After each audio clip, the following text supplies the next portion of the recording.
Ada yang ada?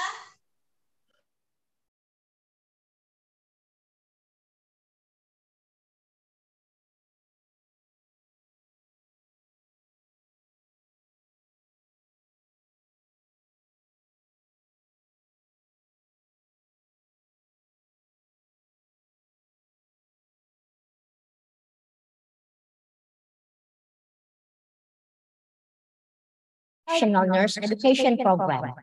The vision, by 2025, produce nurses who excel in advanced nursing care age by applying health science and technology, excellence, elderly nursing technology.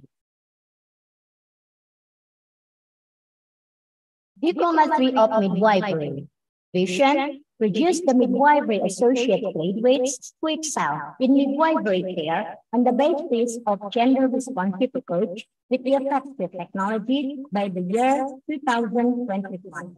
Bachelor of Applied Midwifery and Professional Midwifery Education Program with vision, producing professional midwives who are responsive in preparing the qualified generations through the development of continuous midwifery care models and technology, also called as COMC, by the year of 2028. Excellence, continuous midwifery care with gender responsive. Bachelor of Applied Health Promotion, its vision to produce health promoters excel in community empowerment on the basis of innovative and effective technology by the year of 2025. Excellence, development of innovative and effective information media. Diplomacy of Medical Laboratory Technology. Its vision is becoming a program study of diplomacy excel in medical laboratory technology at the national level in 2025. Study program of Medical Laboratory Technology Program of Applied Bachelor. Vision to become Bachelor of the Applied Medical Laboratory Technology that excels in the field of molecular diagnostics in 2025. Diploma Core or Bachelor of Applied Physiotherapy, its vision by the year of 2028, becoming a study program that produces the professional Bachelor of Applied Physiotherapy, excels in the mastery of science and technology of neuroscience technology. Study program of physiotherapist professional education professional program. Vision, becoming a study program that produces professional and excellent physiotherapists in the mastery of science and technology of neuroscience physiotherapy. Health Polytechnic Ministry of Health Jakarta 3 upholds three pillars, namely education and teaching, research, and community service. Health Polytechnic Ministry of Jakarta 3 is equipped with several excellent facilities such as integrated laboratory, library, language instruction laboratory, computer-based test laboratory, informal meeting garden, playroom, canteen, mini market, and tutorial corners.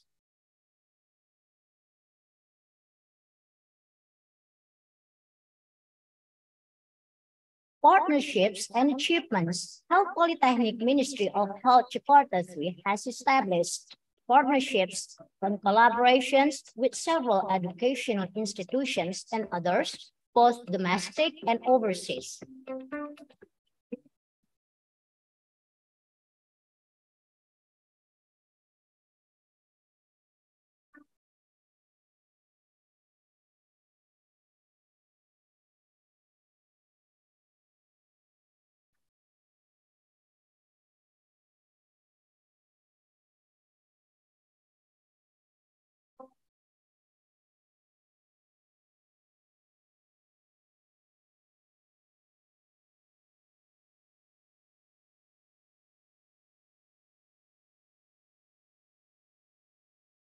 Awards are also achieved from the students' competitions in academics, arts, and literature, both for the national and international competitions.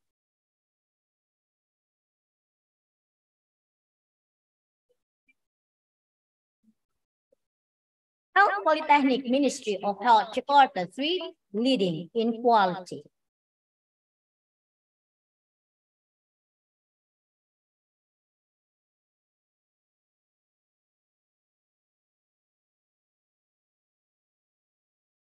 Detect the DNA that is used in criminology or forensics. During the COVID-19 pandemic in Indonesia, we often heard a word of medical personnel. Does it refer only to doctors and nurses? The answer is no.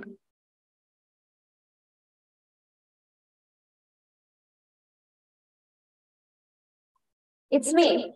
I am, as a medical laboratory technology student, will have competency that deal with medical laboratory. As medical laboratory technologists, we should be able to take many kinds of biological specimens such as blood, swabs, and nail scrapings. In the hematology laboratory, we examine blood to identify various diseases such as anemia and blood cells disorders. The molecular laboratory, we do the examination to detect the DNA that is used in criminology or forensics laboratory. In the pathology anatomy laboratory, we examine tissues to detect abnormality of cells such as cancer cells and tumors. In the microbiology laboratory, we detect various kinds of bacteria that can be found in the human body, food, drinks, and also helping to determine the bacteria that are resistant to antibiotics. Even though people not knowing as well, But we still have the spirit to work well to make a better world. We are proud to be medical laboratory technologists.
Assalamualaikum warahmatullahi wabarakatuh. Salam Om Swastiastu. Good morning and best wishes for all of us. Welcome to the Genome International Webinar by the Health Polytechnic Ministry of Health Jakarta 3 MLT Student Association. The fourth international webinars by our MLT Student Association directly from the Health Polytechnic Jakarta 3 building. Dear Director of the Health Polytechnic Jakarta 3, Mrs. Yupi Supartini, Dear Deputy Director 1, Deputy Director 2, and Deputy Director 3 of the Health Polytechnic Jakarta 3, Mrs. Sri Mulyati, Dr. Nimade Yasmini, and Mr. Bagya Mujianto. Dear all heads of sections and heads of subdivisions of the Health Polytechnic Jakarta 3, dear Health Polytechnic Jakarta 3 Student Coordinator, our respect, Head of the Medical Laboratory Technology Department, Dr. Mega Mirawati, what we respect, the Student Coordinator of the Medical Laboratory Technology Program, Mr. Burhanuddin, and all management that cannot be mentioned one by one. Whom we respect, our speaker, Professor Dr. Monazil bin Saleh, Dr. Hengki Isahwan Ahmad Mulyadilai, Mrs. Puji Lestari, and Dr. Iren Lorinda Indala. Which you respect all the moderator and the participants who attended. My name is Faiza Putri Cahyani, and it's a great honor for me to be the master of ceremony in this event. Previously, I would like to inform you that the number of webinar participants who have registered is as many as 1928 participants. I would like to warmly greet all participants from Egypt, Lebanon, India, Malaysia, Yemen, Colombia, Ghana, Philippines, Timor-Leste, and Indonesia who have been willing to join despite the time difference between our countries. Ladies and gentlemen, for the next few hours, this event will give you many opportunities to discuss, share knowledge and insights about the role of medical laboratory technologies in genomic diagnostic for precision medicine. But before the event starts, let me read out the program again this morning. There are singing the Indonesian national anthem, prayer reading, welcome speech, speaker session, discussion including question and answer session, ice breaking, announcement of poster challenge winners and door prize, questionnaire, and closing. Before we enter our first session, let's look at the rules for this event together.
Ladies and gentlemen, next we'll sing the Indonesia national anthem named Indonesia Raya. Participants are asked to sing along.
Thank you for your attention.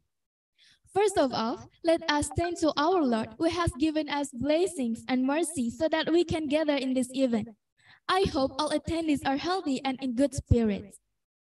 Honorable speakers, participants, ladies and gentlemen, before we start this event, let's pray according to our respective beliefs. Prayer will be led by Muhammad Raihan. For Raihan, the time is yours.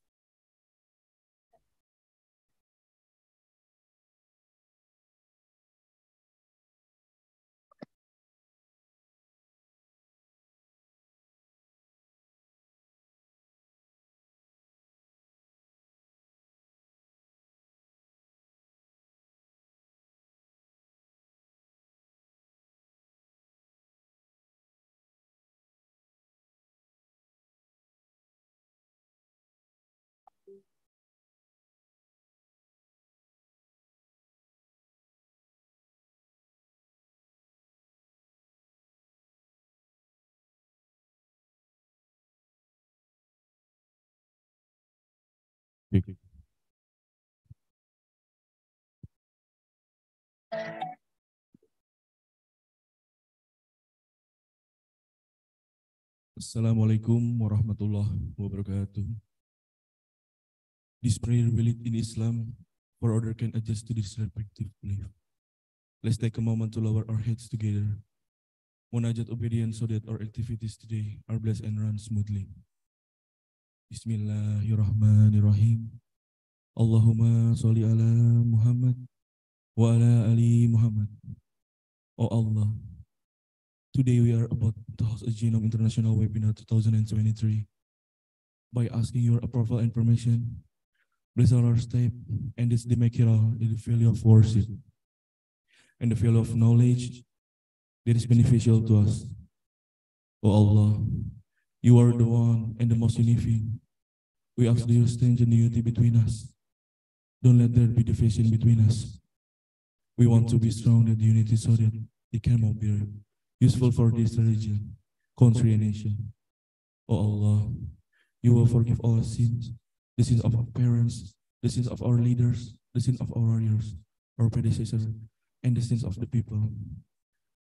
Please us and all of them in the protection of your mercy and forgiveness.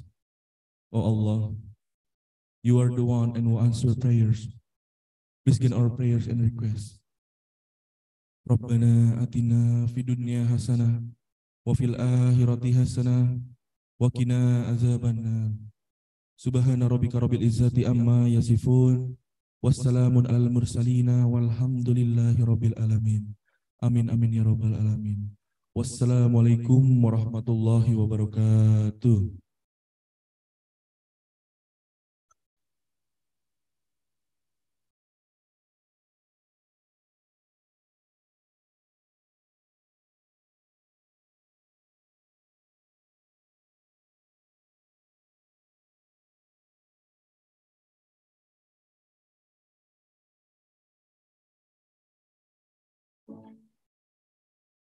Thank you for Raihan, who has led the prayer.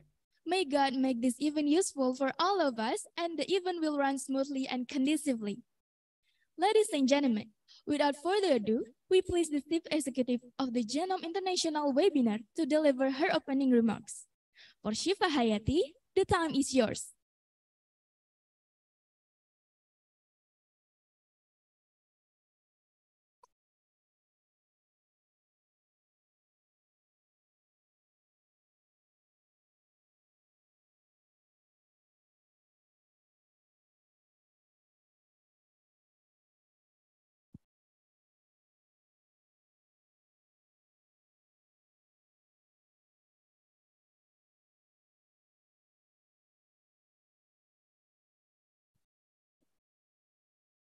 Assalamualaikum warahmatullahi wabarakatuh.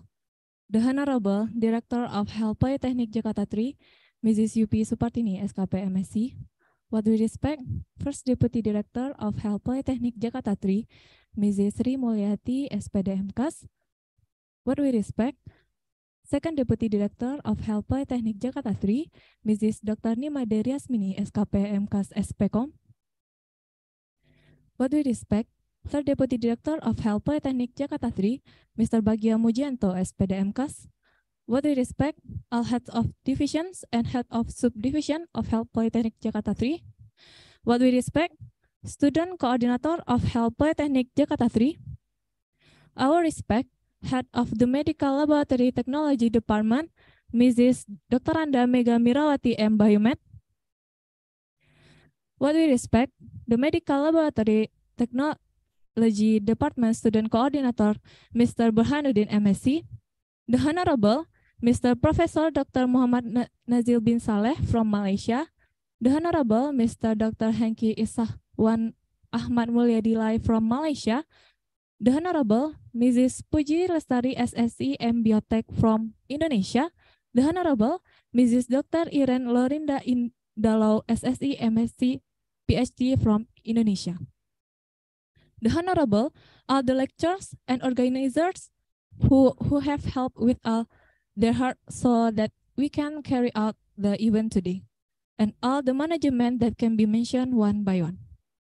First of all, let us thanks to Allah Subhanahu wa Ta'ala who has given us His blessings and mercy to all of us so that we can meet together on this occasion in this event. I wish all audience was in good health and keep spirits up. Salawat and salam to our Prophet Muhammad Sallallahu Alaihi Wasallam. On this occasion, I'm Shifa Hayati Anisari, as the representative of Health Polytechnic Ministry of Health Jakarta 3, would like to say thank you for all participants being able to attend this event. This year's international webinar theme that we bring up is the role of medical laboratory technologies in genomic diagnostic for precision medicine. This Genome International Webinar 2023 is the fourth program that has been organized by the MLT Student Association at Health Polytechnic of Jakarta 3. Currently, this webinar will be run online through the Zoom platform and live YouTube. The recorded number of participants who has registered for this event is 1,928 participants coming from Egypt, Lebanon, India, Malaysia, Yemen, Colombia, Ghana, Philippines, Timor-Leste, and Indonesia. Thank you for the participants.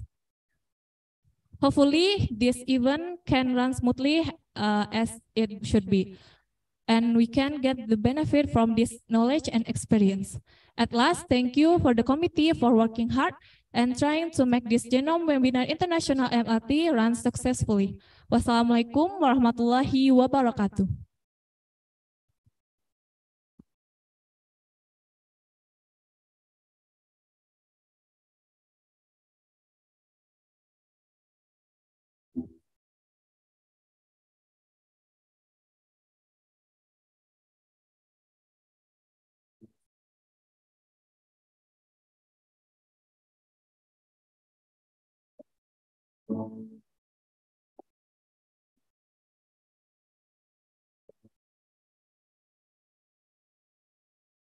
Thank you, Shiva, as Chief Executive for your remarks. Next, let's look at the remarks from the Director of Hall Polytechnic Jakarta 3, represented by Head of Academic Administration Subdivision, Dwi Kartika Rahayuning Tias.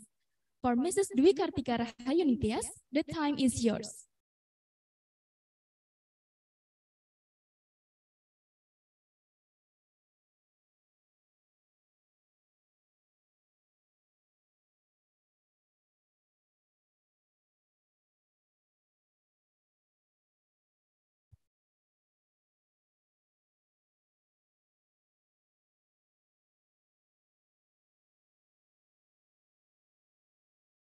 Hello, Mrs. Tias.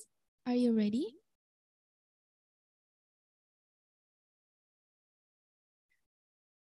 Hello, Mrs. Tias. Have you joined us?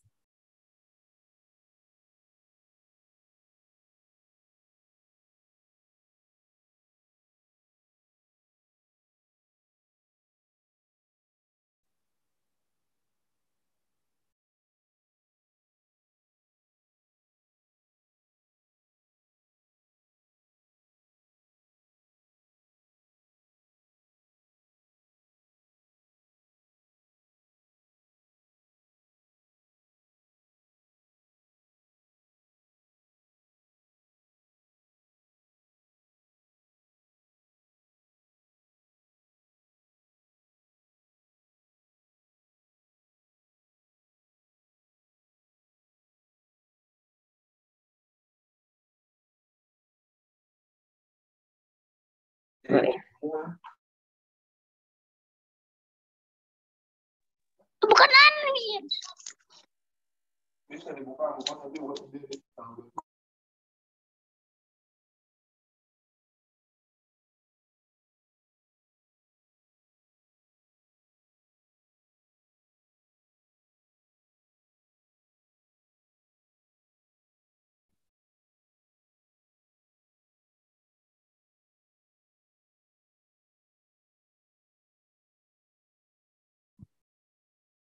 Hello, Mrs. Tias. There are any problem? Oh, do you have my voice, MC? Yes. Yes. It's clear. Can you hear my voice? Yes. Okay, thank you. Assalamualaikum warahmatullahi wabarakatuh. Good morning, everybody. First of all, let us pray and praise to Allah Subhanahu wa Ta'ala. Because of His blessing and mercy, we can come together without any obstacle here with healthy condition in international webinar. Second, let us greet and pray to our beloved Prophet Muhammad SAW, who has brought us to the path of life and left the darkness in this life.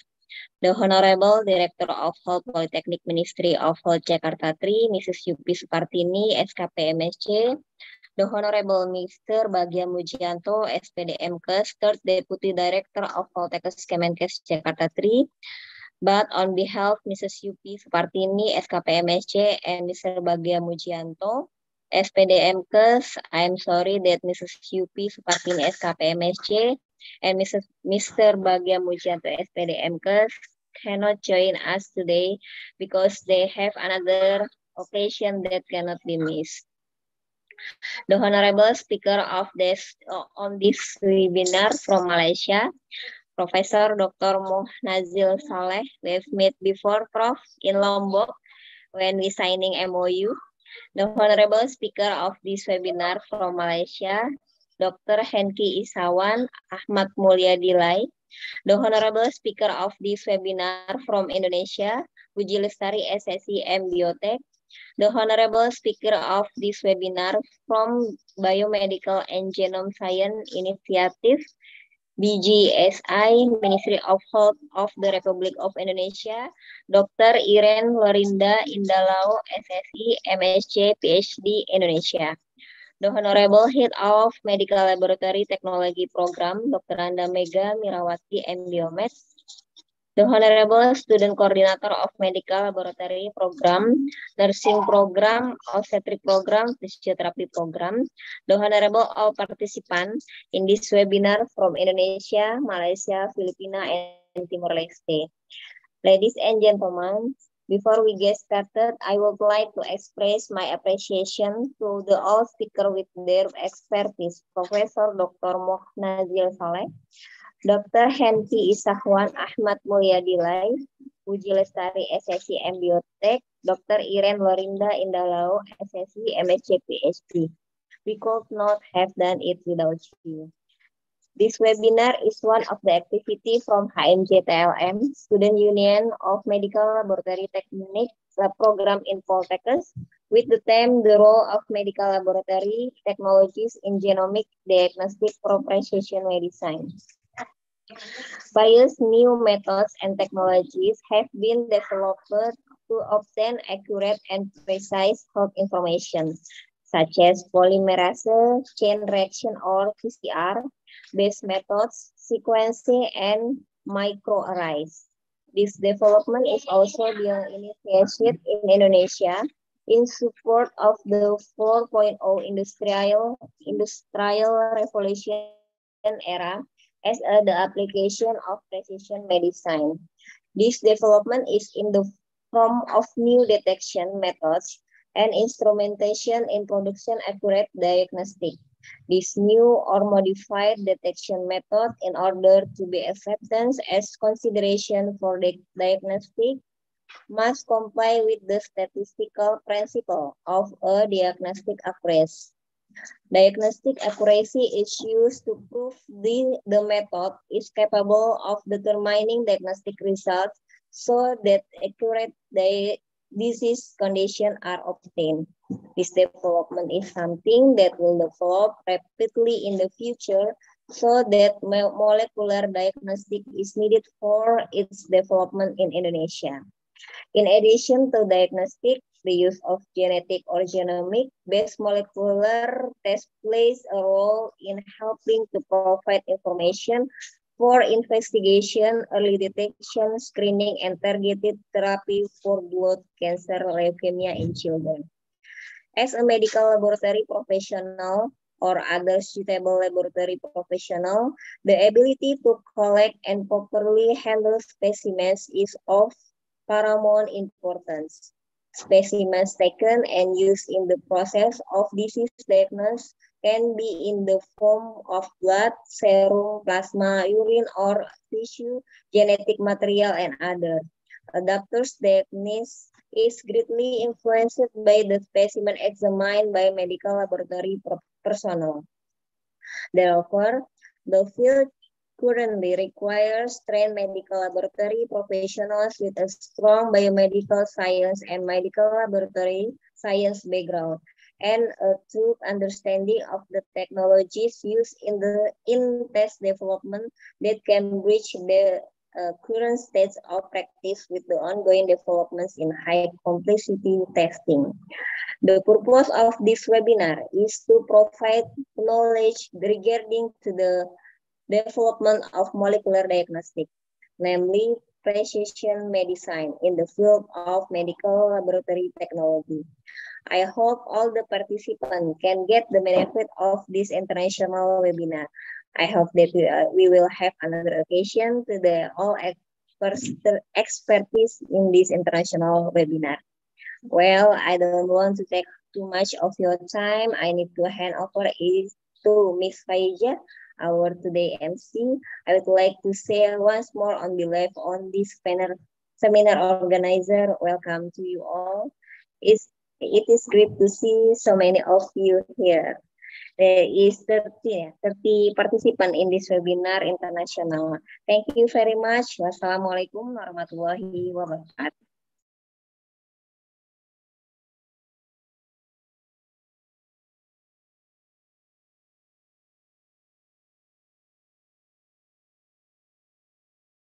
Thank you, Mrs. Diaz, for the welcome and the official opening of this webinar.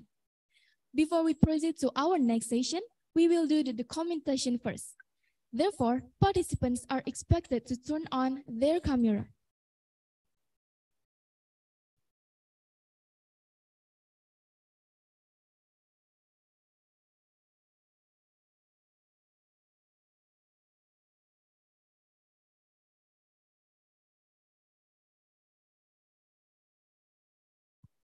Are you guys ready?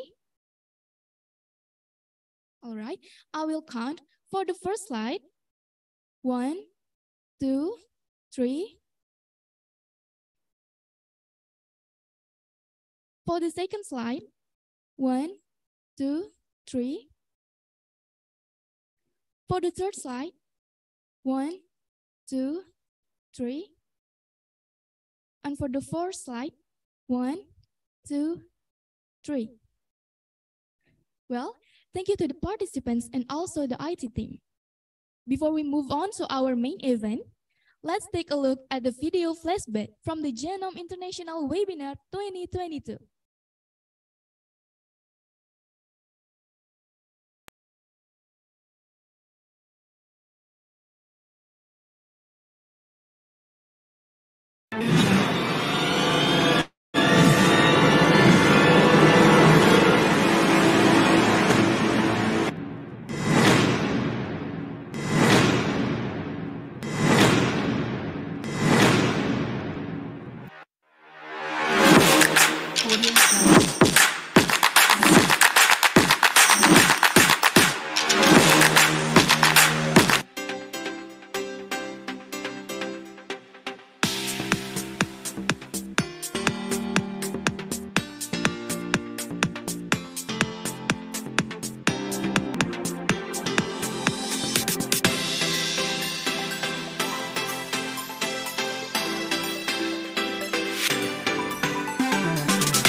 All of you have watched the flashback video regarding the Genome International Webinar in 2022. So ladies and gentlemen, welcome to our main event consisting of 4 scientific presentation sessions. And for the first session that will be guided by our moderator, Elsa Octavia, the time is yours.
Okay, thank you, Master of Ceremony, for the opportunity. Good morning, ladies and gentlemen. Thank you for joining today's webinar.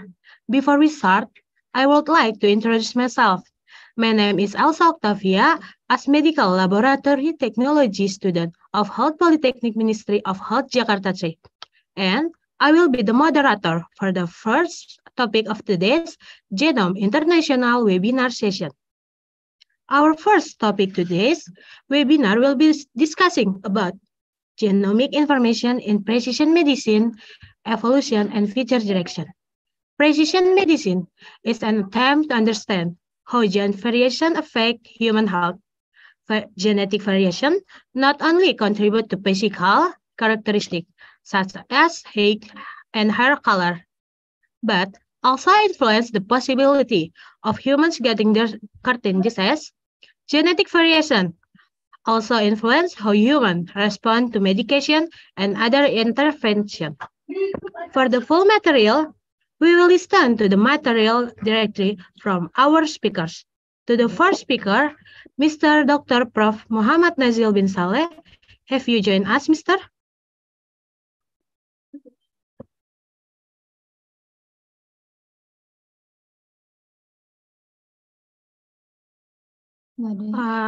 Have you joined us, Mr.?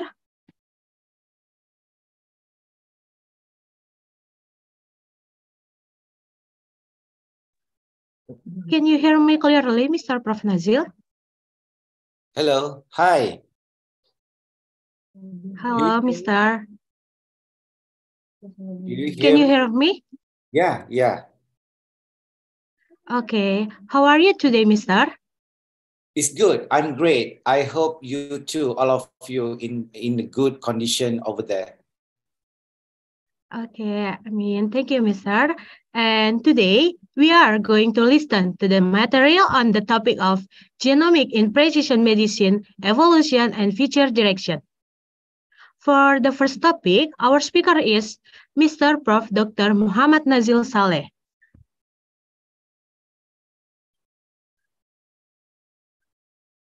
And to our committee, please, the curriculum vitae. Mr. Prof. Dr. Muhammad Nazil, his Deputy Vice Chancellor at University College of Mayweather, and he's born on 17 June 19 and 72, and he's working at University College of Mayweather International.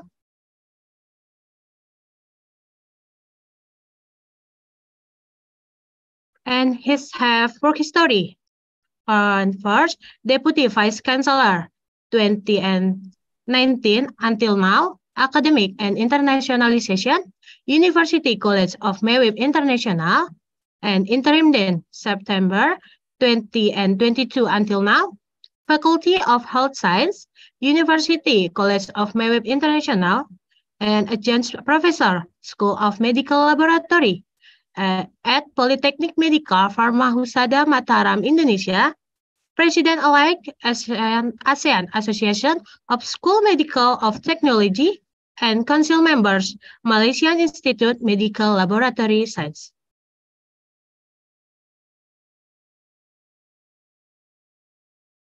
And to see more details regarding the speaker's curriculum vitae, we can see more details on the monitor screen.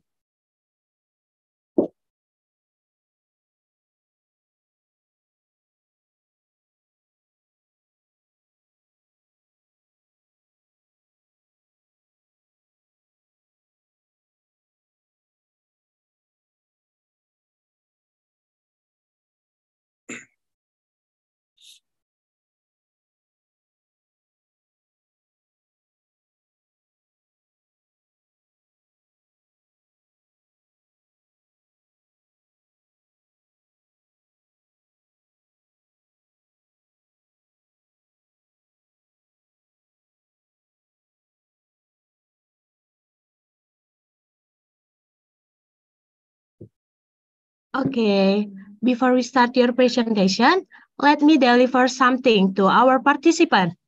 I want to inform all the participants after Mr. Prof. Muhammad Nazil finishes his material presentation, there will be a Q&A session. If the participant have any question from the presentation that is given by Mr. Prof. Nazil, participant can submit in the link that will be shared by the event committee on the room chat. Now, without any further ado, please welcome Mr. Prof. Nazil Saleh. The time is yours. And to all the participants, please pay your attention. Assalamualaikum warahmatullahi wabarakatuh. Thank you, our moderator, Ms. Elsa, for your kind introduction. I would like to take this opportunity to thank you very much for inviting me to be a part of guest speaker from Health Polytechnic Ministry of Health Jakarta 3 for Genome International Webinar 2023, the role of medical technologies in genome diagnostic for precision medicine. Before I start my lecture, I would like to give two pantun to everyone. The first one, melati kuntum tumbuh melata, sayang merbah di pohon cemara. Assalamualaikum and very good afternoon to all of you. Saya sembah pembuka bicara. Ingin rasa memakan kari, kari cendawan batang keladi. Girang rasa tidak terperi, bertemu putra-putri yang baik hati. Assalamualaikum warahmatullahi wabarakatuh. I think the organizer can share the slide from your side. Okay, can we start? Right, okay. All right, I think, can you go next on the slide number 3? All right, okay. If we can see from in this world, I think it's about 35% of the patient with depression do not respond to the first drug has been described. This is already documented in many journals. And the second one is about 40% of the patient with the asthma do not respond to the most common prescribed drug. And the third one, there is issue on the type 2 diabetic is about 43%, and arthritis about 50%, and Alzheimer's disease about 70% do not respond to the most common prescribed drugs. What happened actually? We can see from the data that already established, already published in renowned journals. So we can see there is something wrong with the system regarding how to prevent the disease.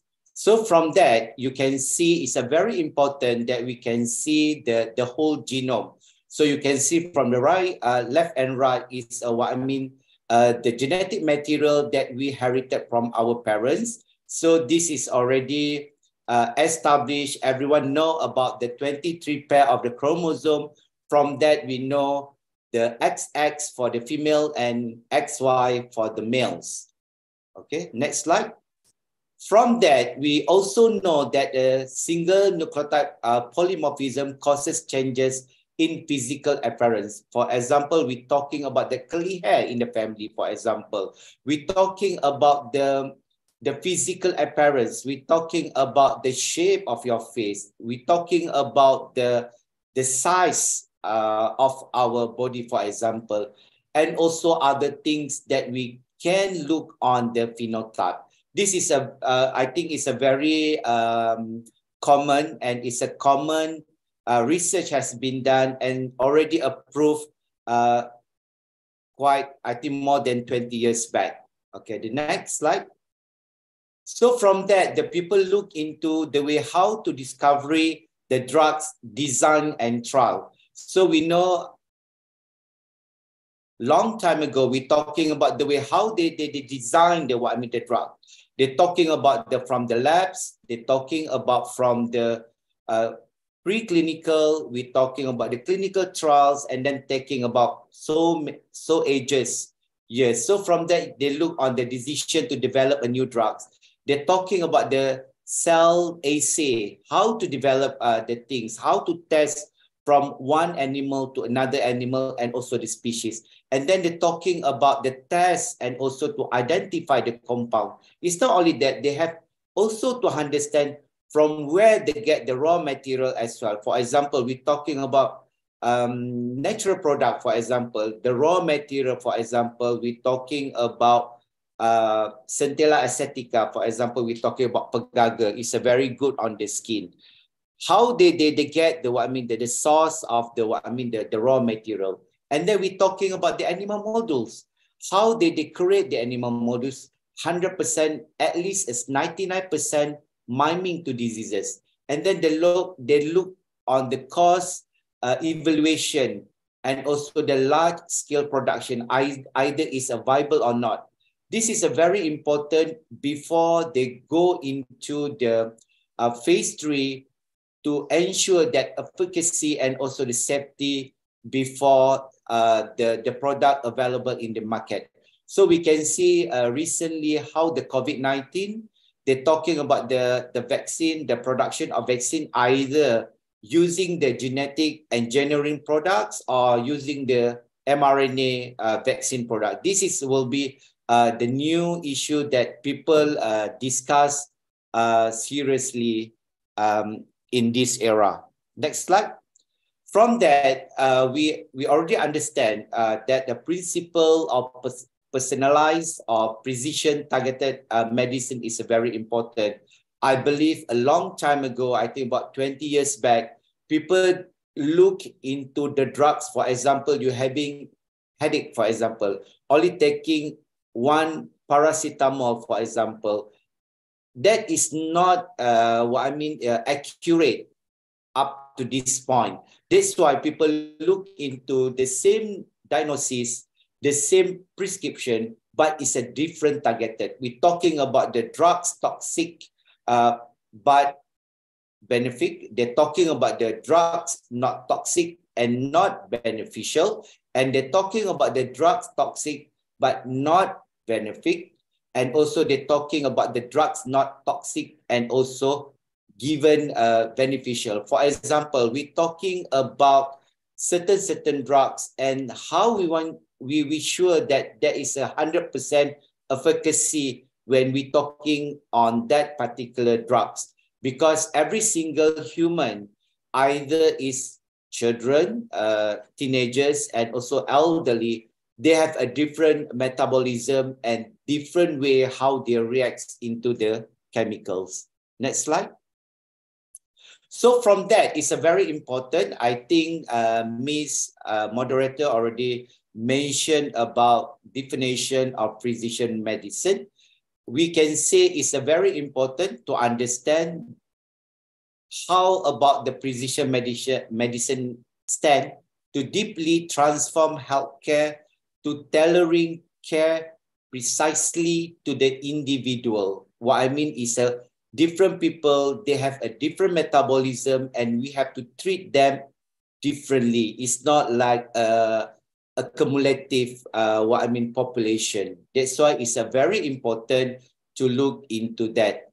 However, when we're talking about this thing, we have to approach, leverage other important areas such as like big data. We're talking about genomics, we're talking about proteomics, and also we have to know about the cost-effective treatments and also to know the causes of the disease. Next slide.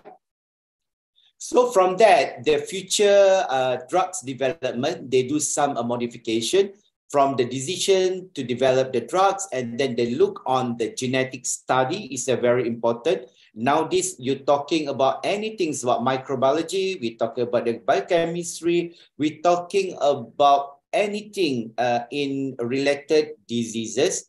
People look on the genetic variation. It's a very important to understand the genetic variation.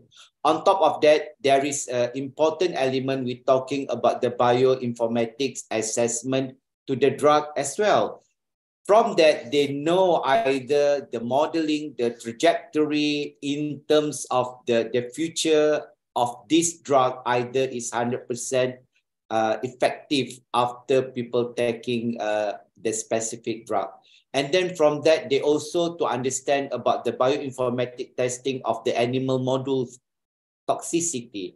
For example, we're talking about from the small, from the bacteria, and then they go on the rats, rodents, and then go on the large animal to ensure that all the drugs that already designed and prescribed is given beneficial to people that consume the drugs. And then after that, we have to follow the guidelines from the human phase 1, phase 2, and finally phase 3 before the drugs available in the market. Next. So from that, I think in early 2000, next slide, please. Early 2000, we heard about the high-end celebrity Angela Jolie. I think everyone know about the scenario whereby the mothers and also the sisters already died because of the breast cancer, and then because she believed that she also very strong in terms of the genetic diseases, and then what she did, they do on the screening using a microarray. So from the analysis, they try to know what is the probability either she also can have a breast cancer. So from that, they look on the very oncogenes. They call the BRCA1 is a mutation, 87% risk of breast cancer, and about 50% on the risk of the ovarian cancer. So from that, she decided to do mastectomy, remove the breast, and she believe from that they can reduce the risk 7% to 5%. So using the latest technology on the genomic, on the microarray analysis, the gene can give you the idea what kind of the gene interaction during that events. All right, next slide. So from that, we also can identify like a forensic, for example. They're talking about from people, they look on the European people, they're talking about the Western African people and also the ancestry people. They have a more or less a similarity. They're talking about the sex, they look on the blood typing, they look on the hair colors, and then they're talking about the hair morphologies. This is a very important when people go into genetic variation, because they believe the genetic inheritance is very important to give the features for individual characteristic, and also the identification on people in this world. Next slide. So from that, they look on the genome, as a genome analysis. That's why in early 2000, the first genome already identified, human genome already identified by scientists in United States. So they managed to sequence the whole human genomes, and from that they believe there is a variation between one accent to another people based on the characteristic on the genotyping and also phenotyping analysis. All right. So from that is a very important. We can see from that human genome size is 3 billions, and how long they did to sequence the first genome is about 30 years. So you can see how, imagine they do the analysis, is about 13 years, they spend the time and also in the lab to identify and also to categorize the sequence of the human system. And then on top of that, we also have to think about how much they spend the money on the the sequence is about 1 billion USD cost to sequence the whole genome. And then from that, how long the sequence human genome using the next generation sequencing is about 1 to 3 weeks. But I believe nowadays, based on the latest technology, you can sequence less than 1 day on certain particular species. And then from that, how much for sequence human genome using NGS is about 1,000 USD. But nowadays, because it's a very common analysis, I think you can go up to 500 or 300 USD per samples. Okay. On top of that, from the big equipment, you can also see how the innovation and also the latest technology using is a very small device they call the Minion, whereby it's a complete DNA sequence on the USB stick. So you can using this stick to store and also to complete the the DNA sequence. Okay, and from that also you also can using this kind of the technology to install and connect it to your PC. At the same time, you can get the result as a per analysis. And now this people using people in Oxford University, they're using a nanopore technology using the iPhone power sequencing. The next slide. So this is the way how the innovation, how the the system, how the industrial on the healthcare, especially on the diagnostic, to ensure that the people can assess and also can identify using the short time and accurate to ensure that this result will be benefit to our generation. So from that also we need we also need the interconnection between the device and also the computer algorithm, whereby it's a very important to ensure all the result and also the the analysis up to the level during the analysis. So from that, we can see in 2013, people look into variation. From the big data, we're talking about the risk profile of the personnel like person. And then they also look on the personalized intervention of the patient. And also from that, they know what is the differences between the health and also the disease, people. So from that, they have to understand in between the the levels of the result, and from that they investigate more on the genomic analysis.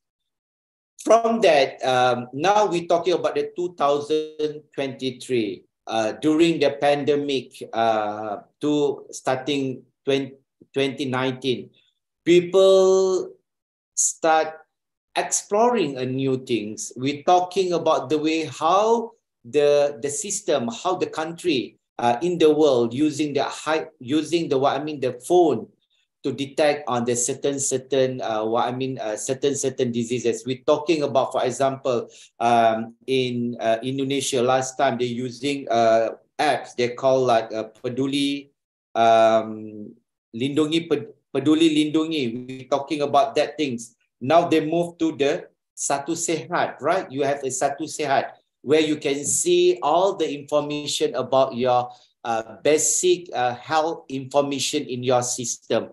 So based on that, what the people, the innovation, they combine the latest technology and also the precision medicine using the device. For example, Google's developed how to detect cancer and also the heart attack at early stage. This will be, I think, the new analysis.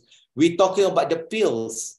Okay, we're talking about the pills, and also you also can get your medical, atau we're talking about your medical precision from the from home, from the hospital to your home, whereby using the apps. Okay, you can contact through your apps, and then they can deliver to your home.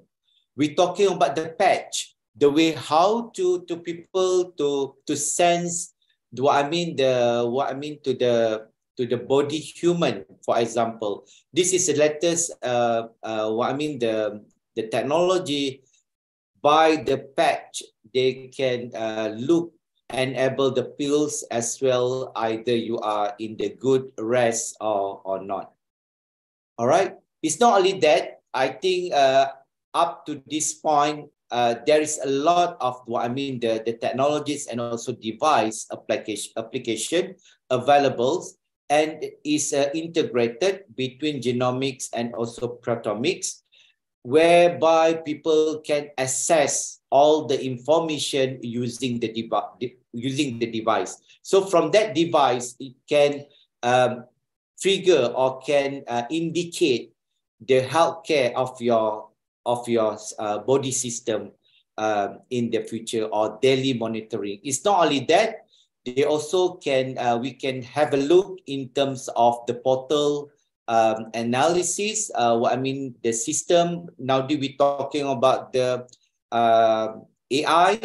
So from that, they also can do a prediction what will be happen in your healthcare system. All right. So from that, it's a very important. We're talking about, finally, we're talking about the evaluation of the concept of the precision medicine. So from that, the clinician start practicing personalized medicine using a personal healthcare information. So as I mentioned earlier, that is a one person, they have a different treatments.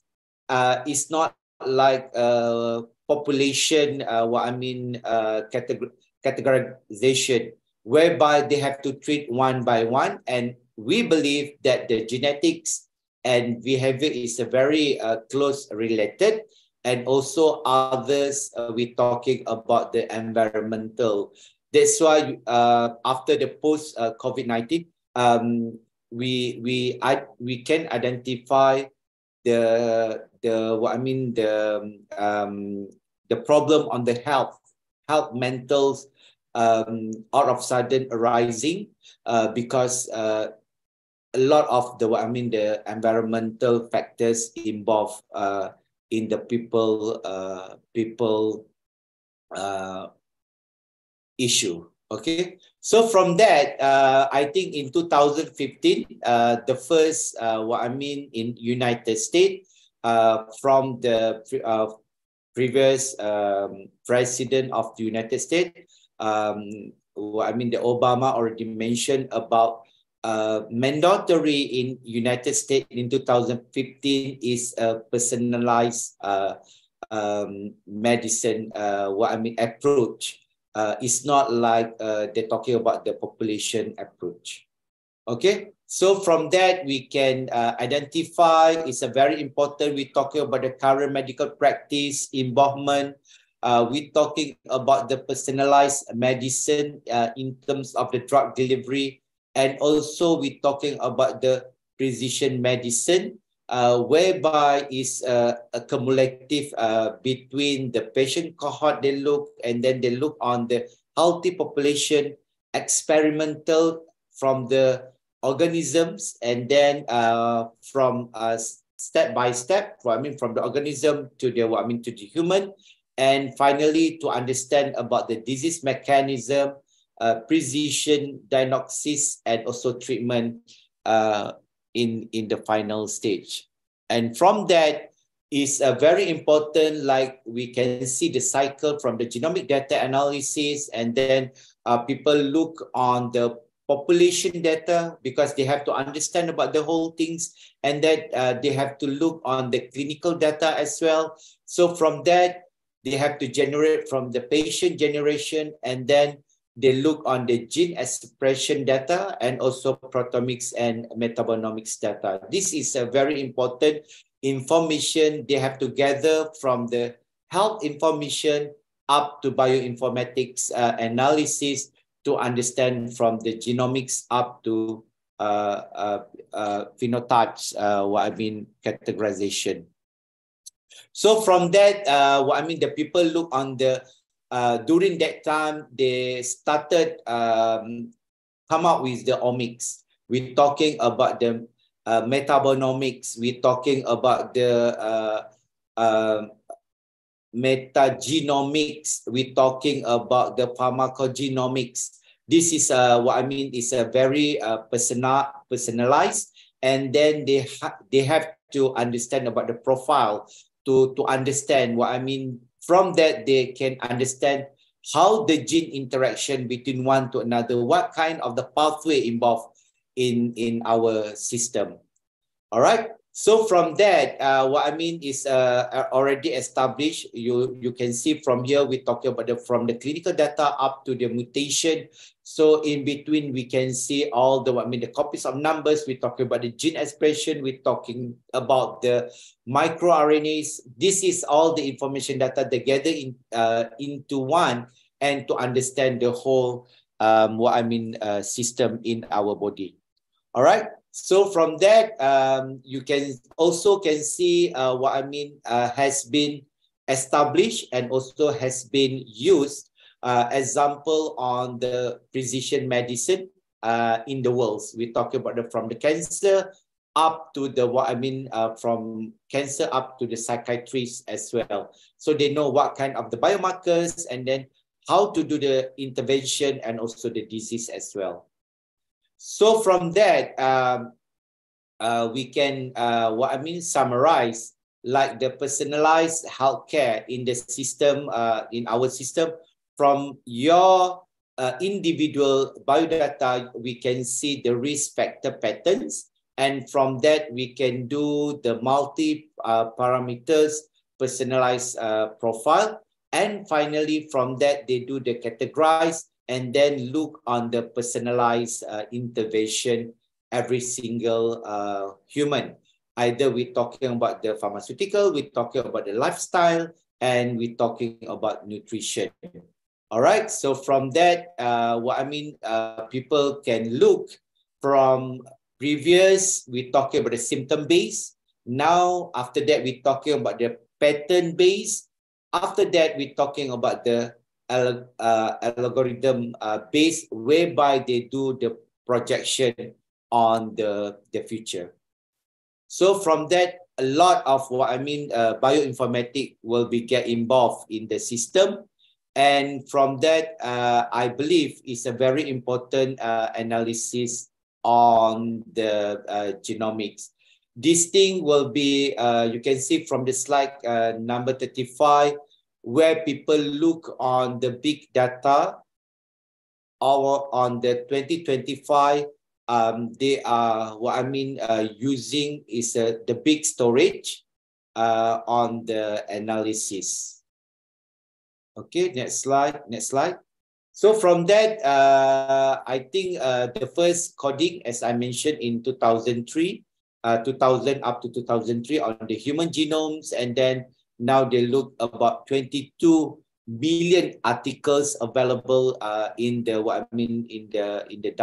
data. So whereby you can look into the system. All right, next slide. They also look on the integration, okay, on the innovation, every single patient information, and finally they look what is the best to convert on the bioinformatics. Similar goes to the big data and also artificial intelligence. Okay, people look on this. It's a very important. And finally, to ensure that we have a personalized molecular profile for every single one. On top of that, we also can look from analysis the way how they do the trajectory, the paradigm shift between one parameters to another parameters based on the pathway in the cell cycle signaling communication. It's a very important that we have to understand how the gene communication, how the gene turn off and turn off on certain phase. For example, people having cancer on the stage 2, why the genes turn on, and why in the stage 3 the gene turn off, for example. So this kind of movement, we have to understand the parameters, the paradigm shift in terms of the gene signaling pathway.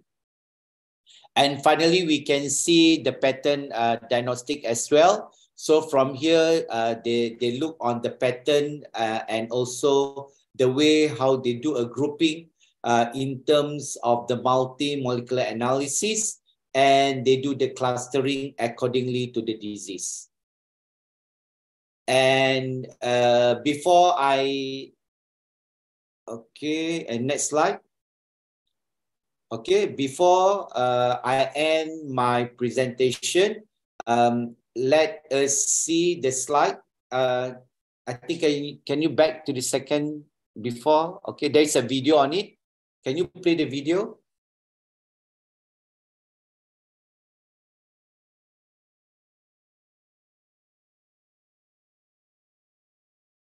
You cannot. Can you play the video? Can you enter? Sorry, Mister. For your video, we can play before because in our PowerPoint it's not have video, Mister. All right. Okay. Sorry about that. Actually, there is a video to summarize the whole the precision medicines, all about from the evaluation up to the latest condition. With that, I end my presentation. I'm so sorry because you cannot play the videos. So I end my presentation. Thank you everyone for your attention. Assalamualaikum warahmatullahi wabarakatuh. Waalaikumsalam. Thank you, Mr. Prof. Dr. Muhammad Nazil bin Saleh. That was a very inspirational and informative presentation that you presented. Ladies and gentlemen, now we are going to the Q&A session.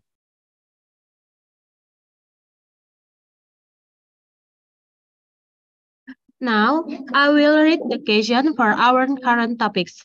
And for the one, how far the genomic technique involving the MLTs handling the sample in routine tests, and what the most important thing to know when doing genome technical.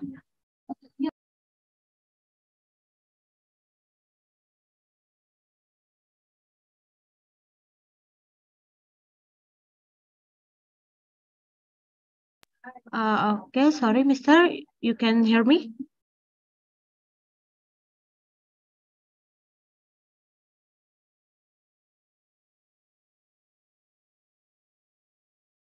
Sorry, Mister, you can hear me?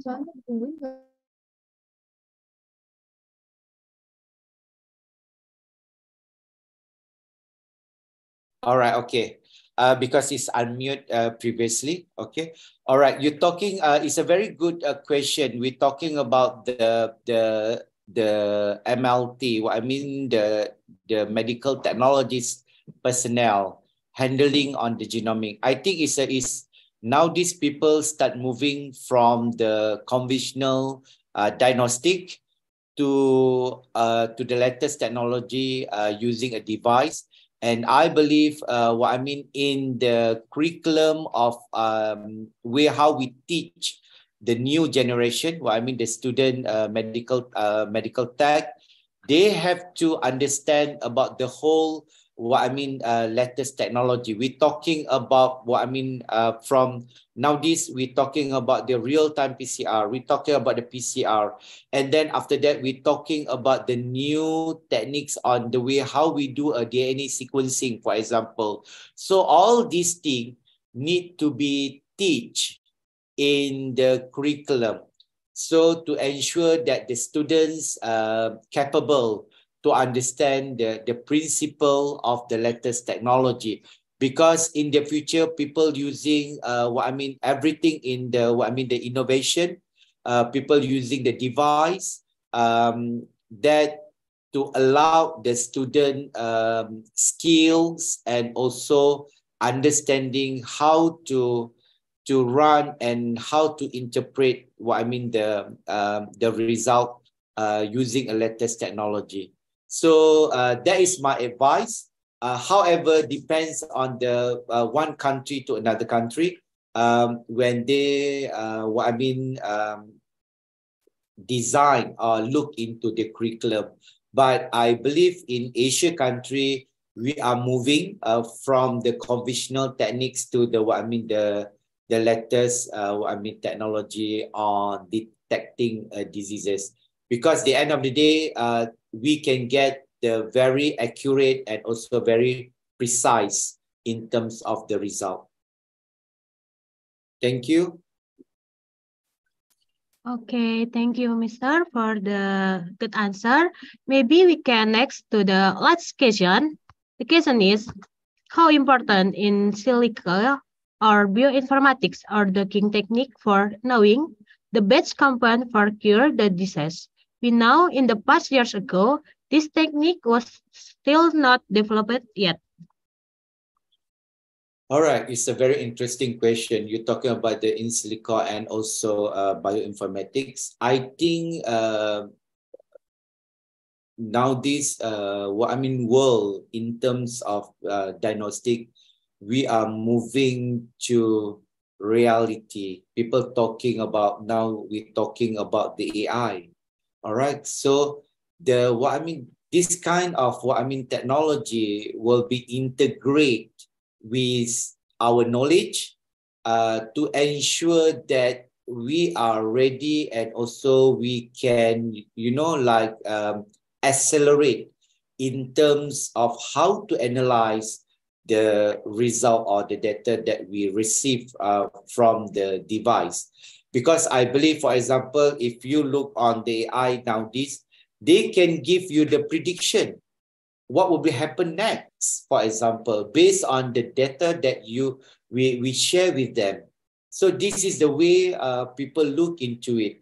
I think last time we talking about the docking, like the way how they do the drugs, for example. They have the projection where they give this kind of drugs to people. What happened to the patient itself? This will be is a new era. However, as I mentioned, a lot things need to be considered. For example, either the way how we do it, like for example, like the drugs either give 100% effectiveness to the patient, either there is a negative side effect to the patient. So this will be look into it and will be discussed seriously among the practitioner and also among the people involved in designing the drugs.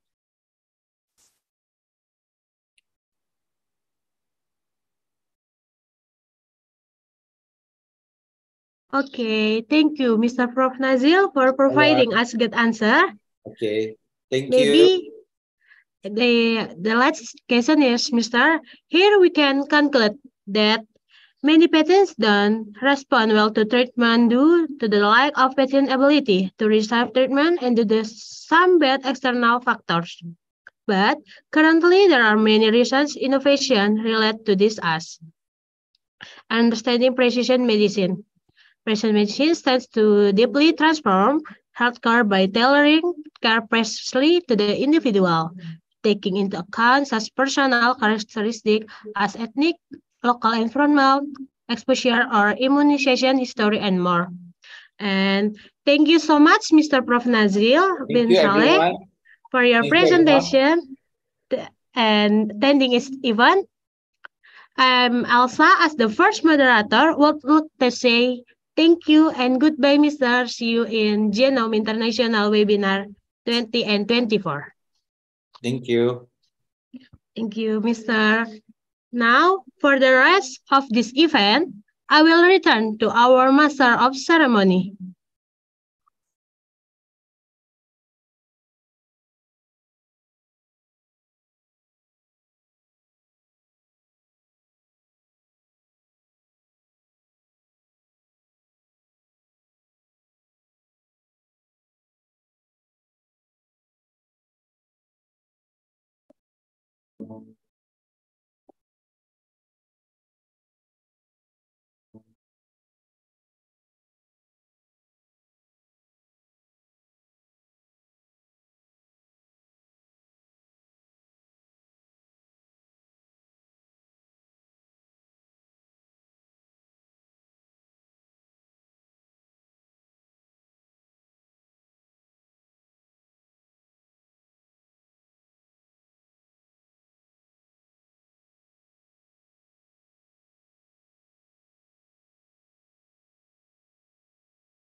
Thank you, Professor Dr. Mohnazil bin Saleh, for an extraordinary session, and Elsa Octavia, which has brought a very pleasant first session. For the next session, the second speaker will present the material that is no less interesting to listen to. This session will be guided by our moderator, Cesar Naval Fajar Aulia. The time is yours.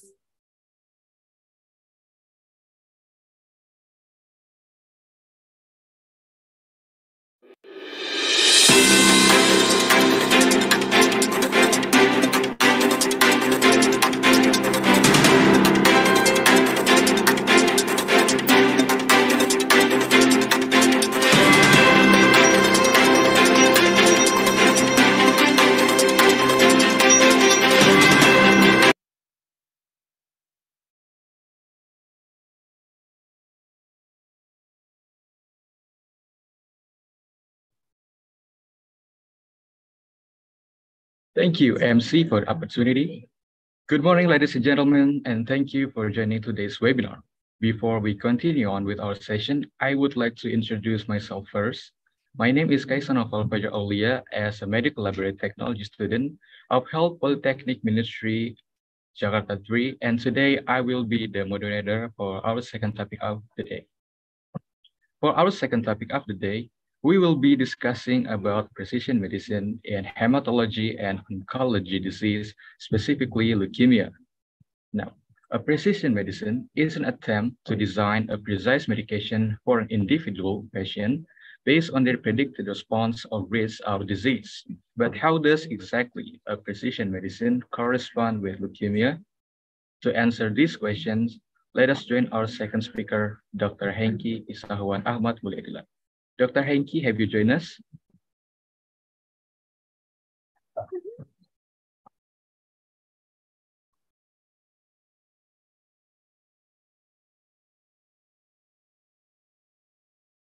Dr. Hengki, can you hear me clearly? Okay. Can you hear now? Because your sound was mute. Oh, yes, we can hear you. How are you today, sir? Very good. Very well. Thank you for asking. We are very glad to hear that. Ladies and gentlemen, today we are going to listen to the material on the topic of precision medicine in hematology and oncology disease, specifically leukemia. Before we continue on with our session, let us show our second speaker curriculum today. Dr. Hengki Isahuan Ahmad Mulyadilai was born in Malaysia, Kuala Lumpur on 9th March of 1989.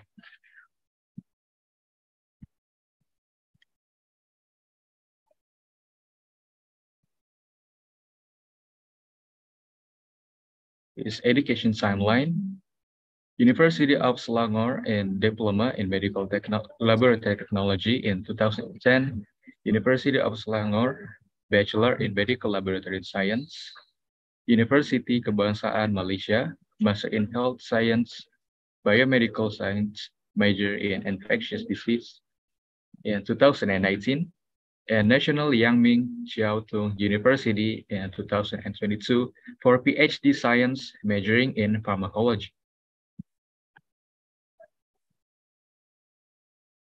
His employment history, including senior lecturer at University College of WIP International from September 2022 until today, research assistant at Taipei Veterans General Hospital at Taipei from December 2018 to August 2022. Assistant lecturer at University of Selangor, September 2013 to August 2021.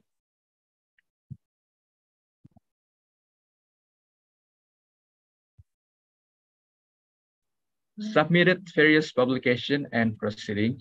We can see the detail here in the screen.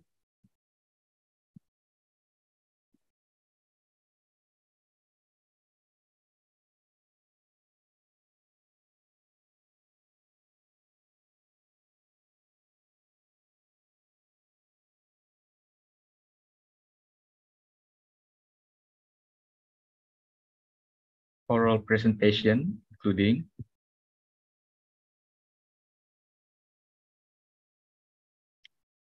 scientific poster presentations with the details,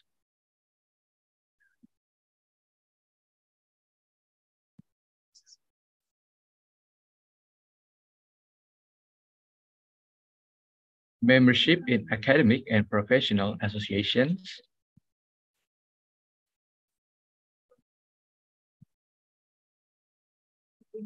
and some of his achievements and awards, including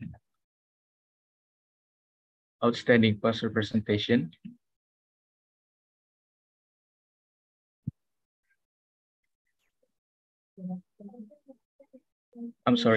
outstanding poster award and best abstract award at 2022, 2021 National Yangming Xiaotong University Outstanding International Student, ICOLA 2021 Grand Winner in 2021, and for 2020, his achievements including Merit Scholarship of the Faculty of Medicine.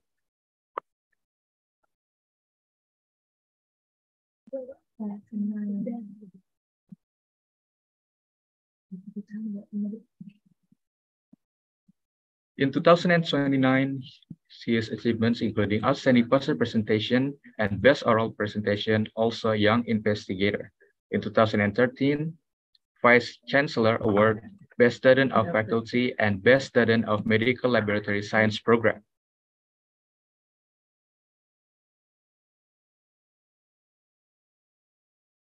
This is Dr. Henke's professional links.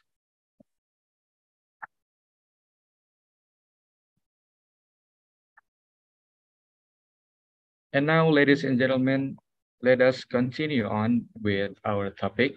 But before we engage into the second topic, I would like to inform all of the participants that after Dr. Henke finishes his material presentation, there will be a Q&A session. And if the participants have any questions from the presentation that is given by Dr. Henke, participants can submit the link that will be shared by the event committee on room chat Zoom. And now, without any further ado, please welcome our second speaker, Mr. Henke Isahwan Ahmad Muladila. The time is yours, and to all the participants, please pay your attention. Okay, thank you for the moderator for the very warm welcomes. So first of all, can I have the presentation slide? I mean, because just now I already shared the presentation slide, yeah. Okay, so Assalamualaikum, I'm very good. I think over there afternoon, I guess, right? Because we have 1 hour difference. So it's like here is 1 hour earlier and there is like 1 hour late. So without further delay, first of all, I would like to thanks for the Health Polytechnic Ministry of Health Jakarta 3 from the Department of Medical Laboratory Technology for inviting me as a speaker. So I think this webinar, Genome International Webinar 2023, whereby they entitled the role of medical laboratory technologies in genomic diagnostic of precision medicines. So I was thinking currently our world, I mean like current issues that, I mean like current hot topics that we are moving now is from medical laboratories. We are integrates with the artificial intelligence and including the precisions of medicine as well. So I think I think last 5 years when I was in Taiwan, I was doing my postgraduate, I was undergoing my postgraduate PhD studies. I also been exposed with the words or the terms of artificial intelligence. So that is how I learned the words of precision medicine as well. So, of course, back then, I think like roughly 8 years ago when I was listening to these precision medicines, it's kind of like sound fancy. So now I'm think the topics about today I'm going to share with you guys regarding to the precision medicine on hematology and oncology as well. So of course, when we are talking about hematology, you have to think about the oncology, the disease part as well. So of course, now I'm going to share with you guys about leukemia. So just a brief introductions about the leukemia. So basically, we know that leukemia is a cancer of your blood cell. What kind of blood cell? That is white blood cell, because basically our white blood cell being produced by the RBC. Being produced by the bone marrow, and we can find that bone marrow is the ones that producing all the normal blood cell like RBC, WBC, and platelet as well. What happens if, let's say, you have problems with your hematopoietic stem cell? We know that hematopoietic stem cell is the one that produce blood cell. So if, let's say, you accidentally have a deletions or you have a mutations on the genes, in particular with hematology pluripotent stem cell, so it can lead to a problems with producing blood cell. Example is like cancer cell as well. So I think in this characterized is that saying that people who having leukemia, that's mean they're having problems with their white blood cell. What kind of problems? That's mean they overproduce the WBC, the white blood cell.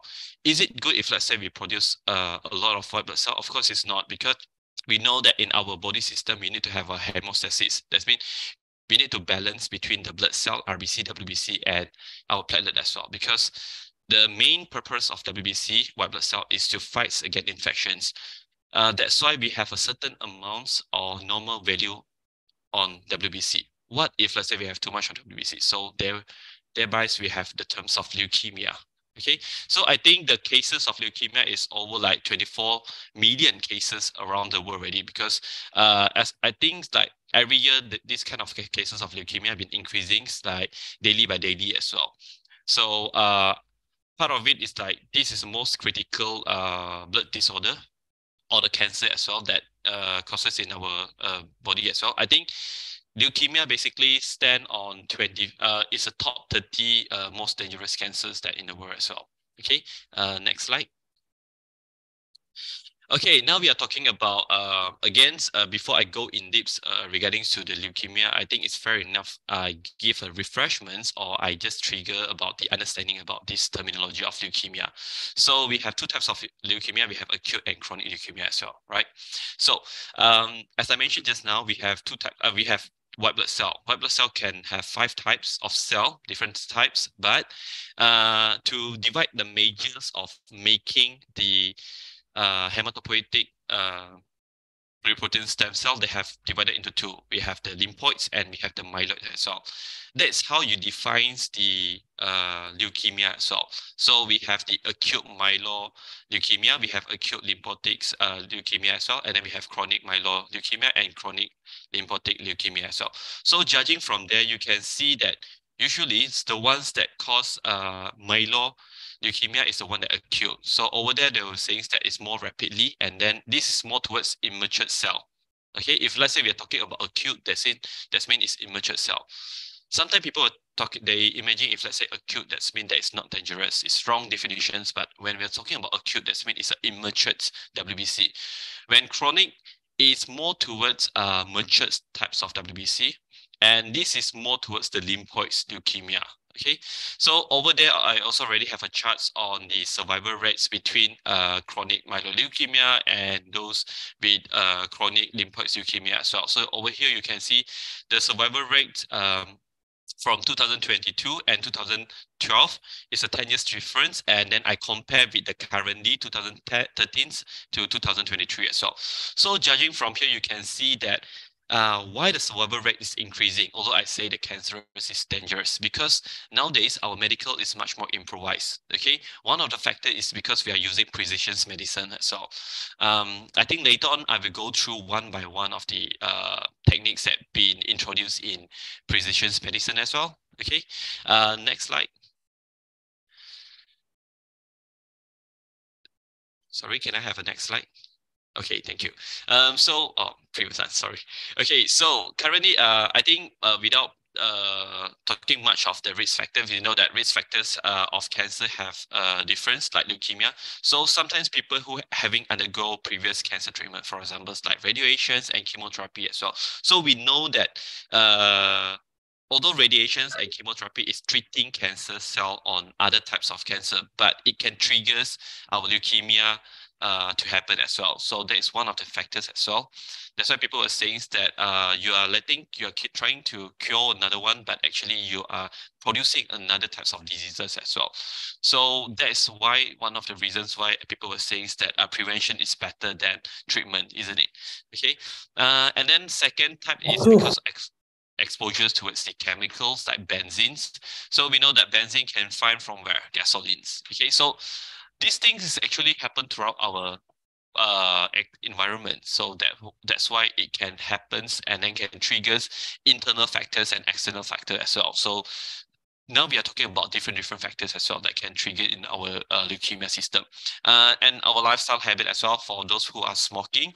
So we know that tobacco can increase acute myeloid leukemia as well.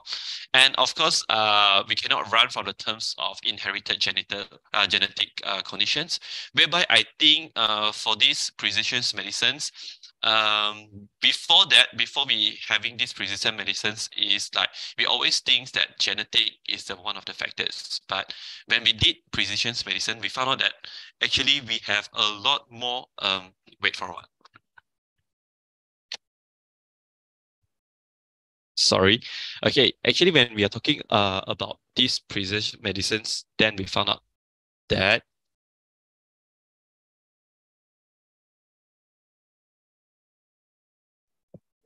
sorry for the technical error.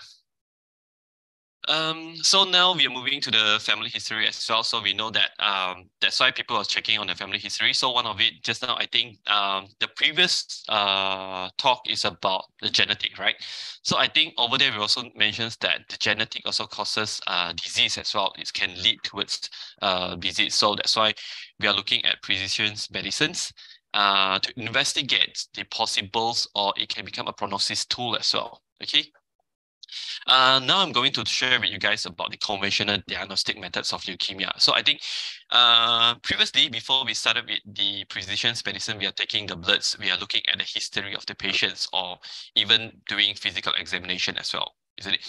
And then if let's say the physicians or the doctor find out there is like problem with the histories, or when they undergo the physical examination, so they will withdraw the bloods and to test the biomarker. Okay, so one of the things that back then in 10 years ago, we are using biomarker as expressions on the cancers. Okay, but we cannot do a prognosis. Okay, we have a biomarker if let's say we already have the cancer, but we cannot predict what future will be happens. With the precision medicines, we can find out about the genes that we're having, and we can predict in the future as well what kind of disease that can happen. Okay, so one of it is like leukemia as well. And then we also about, sorry, this is supposed to be next slide.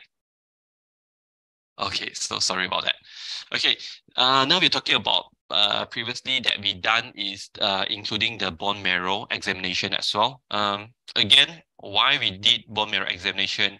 Because all the leukemia has happened from the bone marrow because it's produced in the bone marrow. Okay, and then one of the things also we can do is cytochemistry by doing staining. Move forward, a bit expensive. Back then, 10 years ago, we did a chromosome study and gene study as well. But nowadays, chromosome and gene study becomes something that is regular, something that is quite common as well. Okay, why? Because every year when we improve our technique, so the previous technique will be more cheaper compared to previous week. So we are talking about the cost. Okay, and then we can do a lumbar puncture and MRI as well. So that is all the technique that we'll be using. But over there, if let's say you can see from all these kind of techniques, most of it is not really involved with the gene expressions or the protein analysis, the study. That's why they can only do the analysis on current disease. That's mean if let's say you get the disease, then only you can investigate it. But nowadays, when we are using the precision medicine, can I have a next slide? Okay. By using the current technique, we can investigate and we can even make it as a prediction tool. Okay, for examples that currently we have a genomes and molecular investigation methods. Okay, the one that more advanced, we are using the single cell sequencing. Okay, I think we always heard about sequencing, like gene sequencing, right? But this one, what about single cell sequencing? I think like roughly 6 years ago, they are quite famous with the single cell sequencing. We are using the Illumina methods, the machines when they come out. They not looking at one, but I mean like they are looking at one particular single cell on how does it change the morphology and the expression. Because back then we always cluster everything together. We cluster everything together and then we investigate by the whole tissue or by the whole system. But by using single cell sequencing, actually we are looking at one single particular cell on the changes, expressions, and then we are comparing with another cell and another cell, and then the computer system, they will plurate and then will pull it everything, and then we can see the whole total different types of cell, and then what is the expressions value as well. Okay, the second techniques that we have is the clonal, previous again. Okay, so another second one is a clonal evaluation as well. So we know that clonal evaluation back then we're talking about the tumor cell. Okay, because tumor cell basically we thought that it's single mutated cell, but eventually when we found out that this single mutated cell can be accumulated and then they become mutations, and then they can progress and become different types of cancer cell as well. So they can progress and then they can change into different subtypes as well. So you have more and more cancer cell that is from different categories, different mutations. But so by using these clonal evaluations, actually we can categorize how many mutations that have been undergo from different cells. Okay, so from there we can cater how many mutations that they have and what kind of like drugs that can be given or administered. Okay, that's how you can get a chemotherapy, because we try to combine different medications to treat the disease. Okay, and then we also have RNA-based diagnostic. This is my I think basically it's my project when I was doing my PhD. I'm using basically back then we have a long non-coding RNA. Have you ever heard of long non-coding RNA? Like back then, I think microRNA is quite famous. And then we have small nucleus RNA as well. And then we have a circular RNA. In my study, back then, I'm using circular RNA as a biomarker detections. Because back then, people always think that long non-coding RNA is something that is too much, something that is redundant or something that is not important. Then they found out that actually this microRNA and mRNA and all these kind of like circular RNA, actually they have integrations. They communicate with each other so they can become parts of biomarker as well. Okay, so I think if let's say you're interested, you can do a studies on the circular RNA or microRNA. I think now microRNA also become one of the treatments or medicine as well to treat some of the disease. I think cancer is one of it as well for the microRNA. So it's quite interested study as well. We are trying to go deep and then to find out about the possibility as a treatment. And when we're talking about epigenetic modifications, I think back then, these epigenetic studies, they start to become famous when in 2013, I guess, when we have talked about the DNA methylations, and we are talking about the histone modifications and even chromatin remodeling as well. This one is that we are going to check on the gene expression from our previous ancestor as well. So over there, we know if let's say we have escaping genes or we have our histone been undergo modifications or they've been silenced. So that is one of the epigenetic modification that I've been using as well. Okay, and then I think currently in hospital is quite famous with the liquid biopsy. So liquid biopsy basically they are trying to isolate the tumor, okay, from the circulating tumor cell as well. So they're trying to investigate what kind of like changes on the genomics, or they're trying to collect the proteomic data as well from liquid biopsy. So I think judging from here, everything, we are trying to combine all the techniques that we have, like the 5 techniques that we mentioned earlier, and then we can combine into one, and then we can come up with the precision medicine as well. But of course, when we're talking about precision medicines, we are talking about each of these examination is quite expensive. Okay, we are talking about the cost, then it will be expensive. But when we're talking about the precise on it, it's very accurate. And then from precision medicine, we can come up with the treatment as well. Okay, so next slide. Okay, Just now, I think I talked about the RNA-based diagnostics. So this is how we wanted to start with the how back then I started with my experiment as well. So basically, of course, you need to investigate a particular disease. So we found out about the particular disease, like for example, that we are doing on ALL. So then we can do the ex vivo phototyping for different drugs we want to check for this kind of like drug concentrations on the cell viability as well. And then I'm using RNA sequencing. We try to differentiate different types of mutation part of the disease. And then of course, we're trying to find out about the drugs treatments that we can give to these people who have ALL diseases as well. So this is part of the using the RNA base. And then next slide. As I mentioned earlier, one of my topic of interest also about the circulating RNA as well. So we know that circular RNA is much more stable in our body system. So we're trying to use this circular RNA base as part of the diagnostics method. We have diagnostic methods, and then we can use the microRNA techniques for the treatments, because we know that this circular RNA, if people who have studied on the circular RNA, so they know about this circular RNA, actually they can sponge or they can bind to the microRNA. So you have the circular RNA as the biomarkers expressions, because it's much more stable inside the human's body and the blood system as well. So we're trying to use this circular RNA as a biomarker expressions of the cancer on the blood examination. So we can use the blood, we can measure the bloods, and then we can look at the circular RNA expressions, and then we can study on the leukemia, for example. And then we try to find out what kind of microRNA that they integrated or have a linkage with this particular cancer cell of leukemia. So then we can use it as a treatment part of the treatment as well. Next slide. Okay, previously also we have one of the most famous medications that is targeted for leukemia, tyrosine kinase inhibitor, or we call it as a TKI. So I think TKI is quite famous back then because they are using it for target the protein of the cancer cell of BCR and ABL as well. Okay, because this BCR and ABL1 positive, they are quite aggressive in people having chronic myeloid leukemia.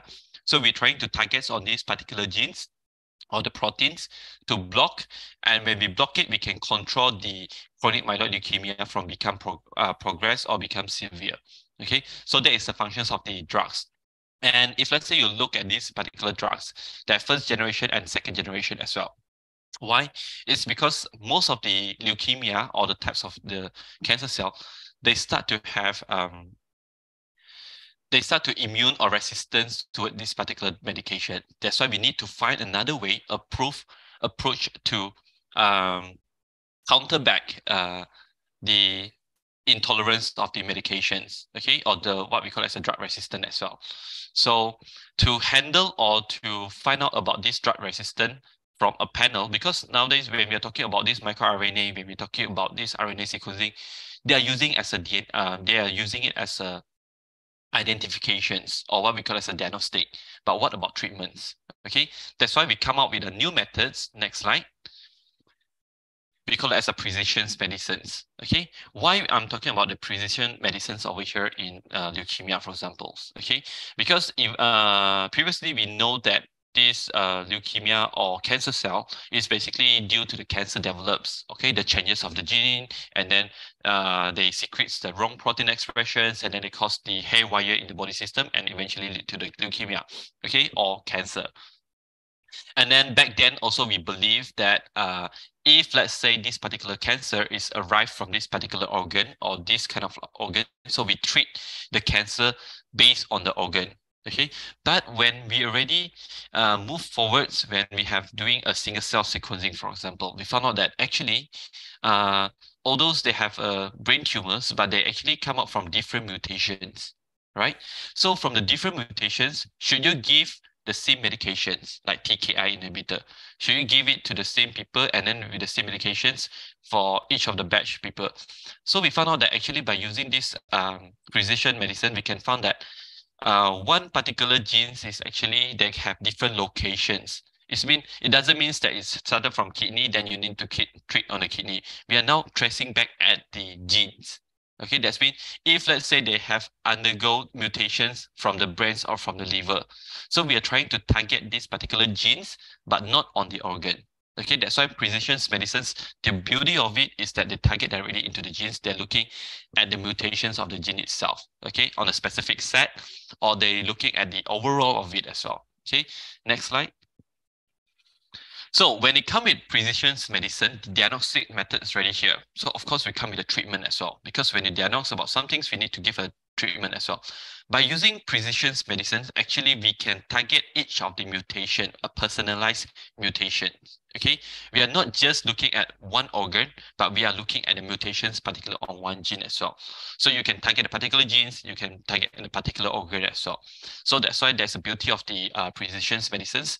They can attack the tumor cell at a specific abnormality as well. Okay, back then people was thinking about giving a chemotherapy and target throughout the whole body system. That's why you're saying that the effects of it is much more severe.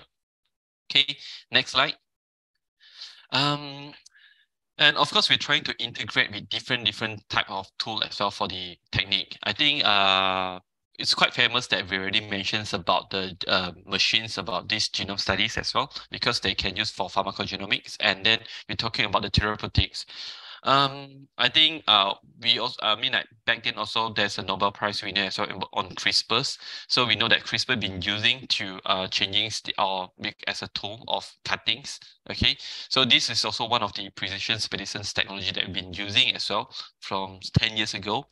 And then we also have biomarker tracking as well. And then we are using those device like circulating tumor DNA and RNA as well as a screening methods. If this is coming with individual, imagine if let's say we combine everything together. Isn't it a nicest methods? That's why we have a precision medicine whereby we combine all these techniques into one, and then we can investigate more deep on this particular diseases as well, like leukemia. Next slide, please.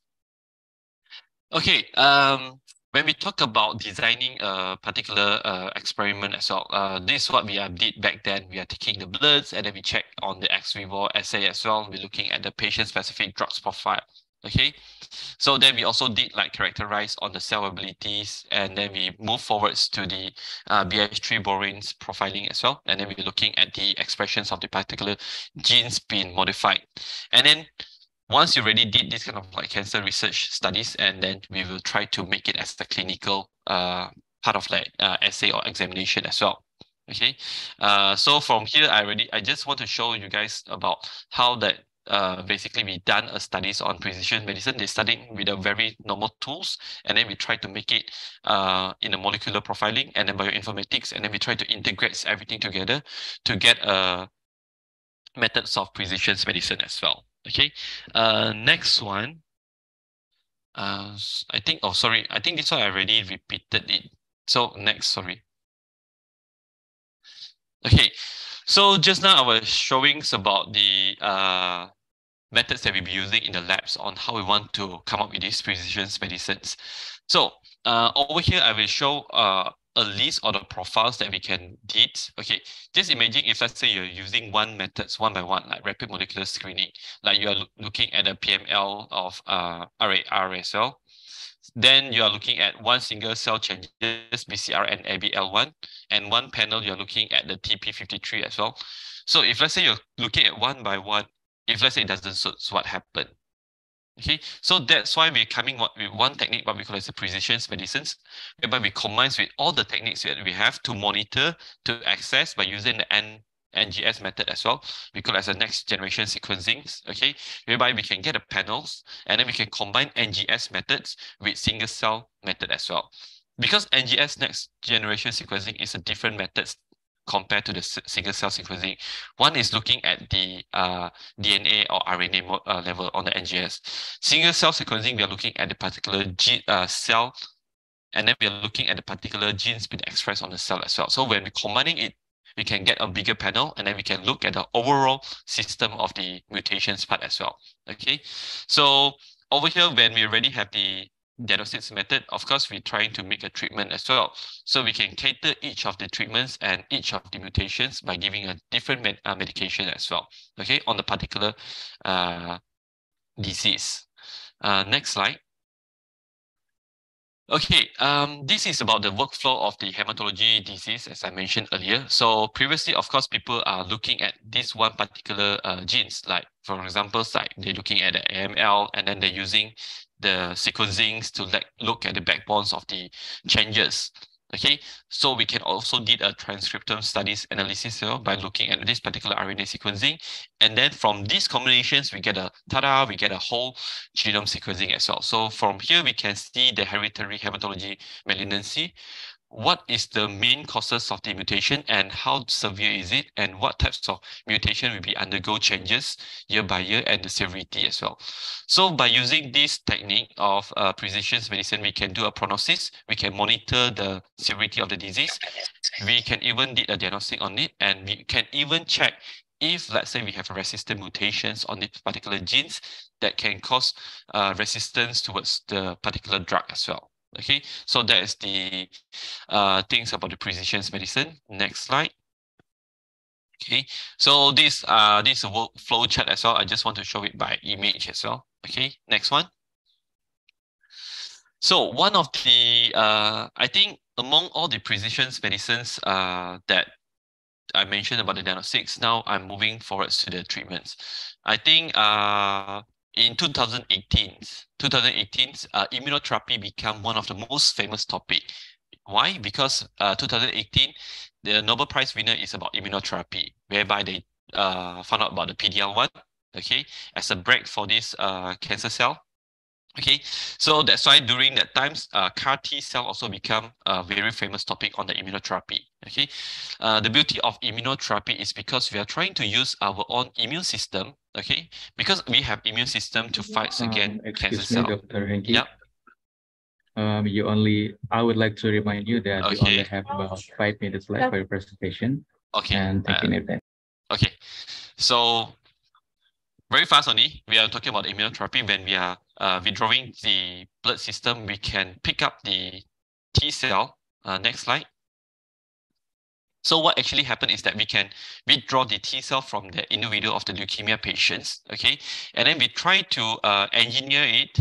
So you have this CAR, okay, chimeric antigen receptor, whereby this chimeric antigen receptor, they will investigate, they will find about the cancer cells that have in the body, and then they will start to target it, and then it will start to destroy the targets, the cancer cell as well. So next slide. This is the whole methods on how we can use the precision medicines, the nowadays CAR T cell. Very costing kind of like technique, but it's very precise and very effective as well. We have a lot of like cancer survival by using CAR T cell. Okay, we just withdraw the bloods, and then we isolate the C cell, and then we return back the other types of bloods. And then in the labs, we will try to manufacture the T cell, and then we put in the CAR receptor, whereby this CAR receptor will be modified, and then they will start to able to attack the cancer cell.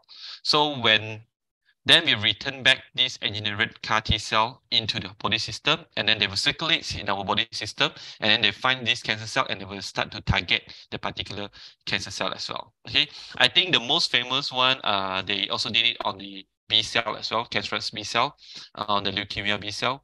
It's been out of the market as well, because this one is one of the FDA approved medication as well. Next slide. You can see over here, we have started from 2017, very first one, okay, where they started to have these medications for the treatments. And then when they start to have, in 2020 and 2021, they come up with the medications, because some of the disease that is prelapse, or they already have the disease, and then suddenly it already silence. It's happened again. So we have this medication to counter it back. And of course, it's been FDA approved as well. So I think this is one of the very, I'm quite interested with this CAR T medical treatment as well. So the next one.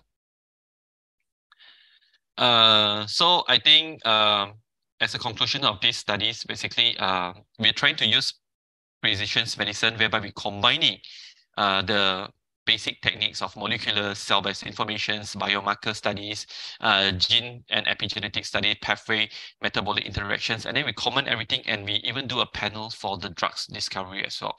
So I think precision medicines, that's why it's moving forwards, because one of it can predict the disease, and then they can predict the changes of our body system as well because of environment factors.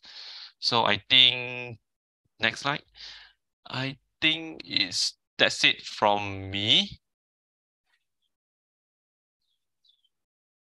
So thank you for the time, and sorry for rushing everything out.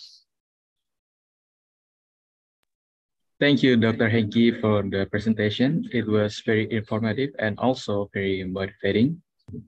And now, ladies and gentlemen, we are going to the Q&A session. Q&A.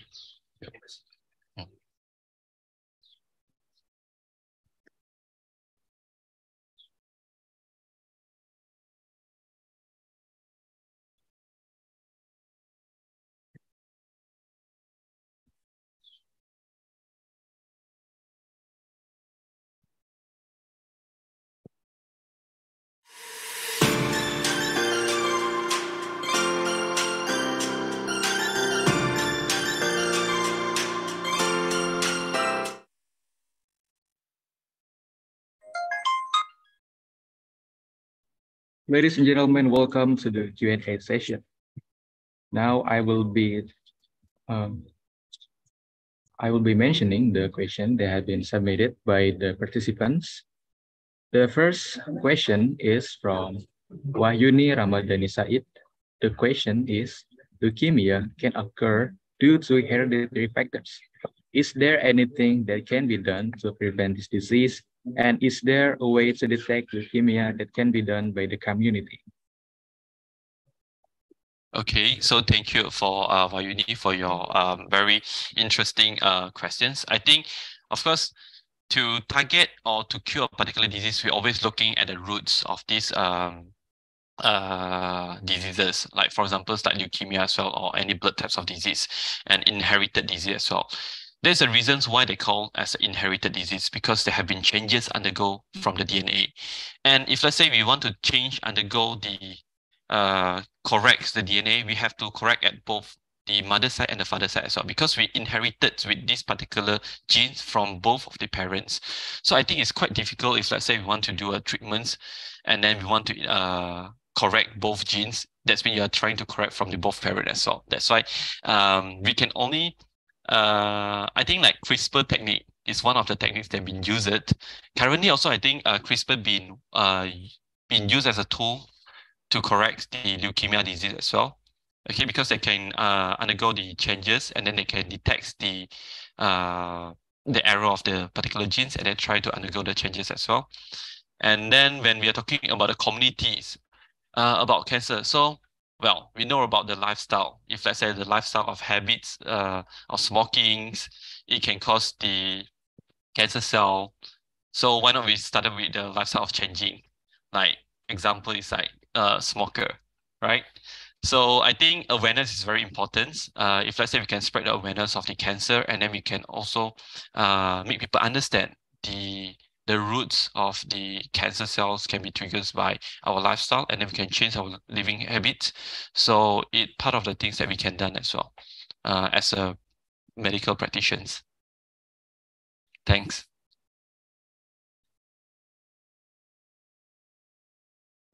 Thank you, Dr. Henki, for the answer. And now we are moving on to our second question. The second question is from Esti Rizkiana Pratiwi. The question is, for leukemia from inherited genetic condition, can it be detected earlier in the embryo, such as detection in the amnio fluid, like detection of other genetic disease? Okay, sorry again. Can you repeat the questions again?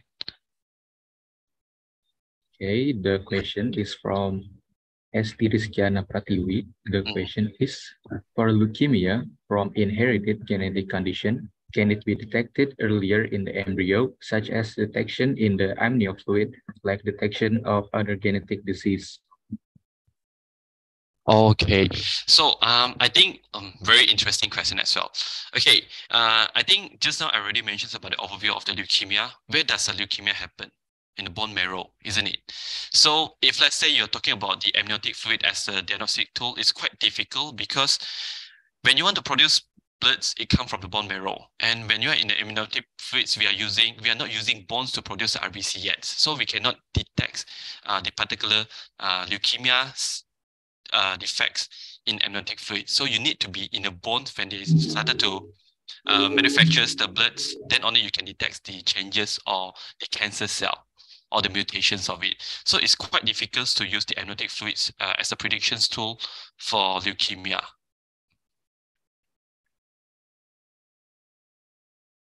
Okay, thank you for the answer, Mr. Dr. Henke.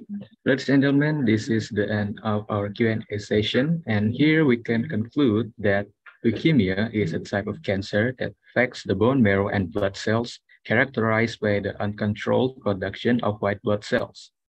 Precision cancer medicine uses targeted therapies which are engineered to target specific cells with abnormality, such as tumor. And since every patient has a unique DNA profile, it will create some kind of profile, and therefore precision medicine takes advantage of this by individualizing treatment by tailoring or connecting them to the genetic profile of every cancer patient.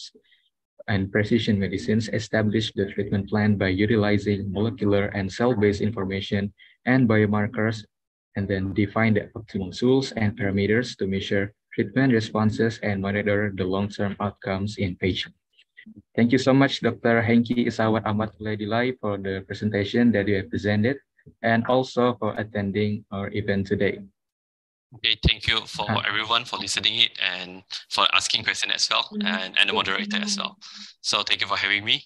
Have a nice day to everyone. Assalamualaikum. Waalaikumsalam, Dr. Henki. Thank you once again. Okay. Ladies and gentlemen, this is the end of our second topic. I am Naufal as your second moderator. Would like to say thank you and goodbye. And now for the rest of our event, I will return it to our Master of Ceremony, Ms. Faiza.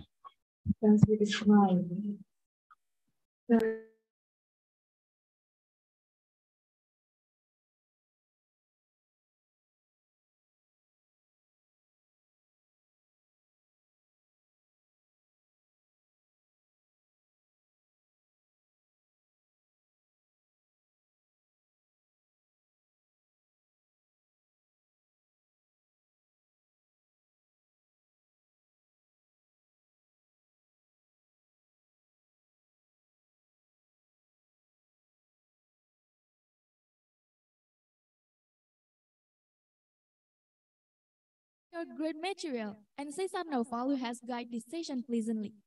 We'll be getting into the third session in a bit, but before that, we will take a short break to pray and eat. We'll be back after 10 minutes. To accompany the break, we from the committee will play some videos from student activities of Health Polytechnic Ministry of Health Jakarta 3. To the IT team, the time is yours.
with no proof anyone could hear. In our hearts a hopeful song we barely understood. Now we are not afraid, although we know there's much to fear. We were moving mountains long before we knew we could. Oh, yeah. There can be miracles when you believe. The hope is frail, it's hard to give. Who knows what miracles you can achieve when you believe? Somehow you will when you believe.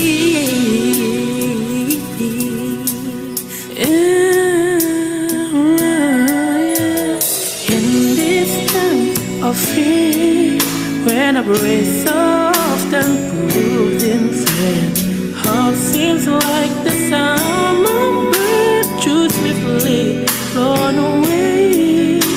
And now I'm standing here, my heart so full I can't explain, seeking faith and speaking wrong. I never thought I'd say.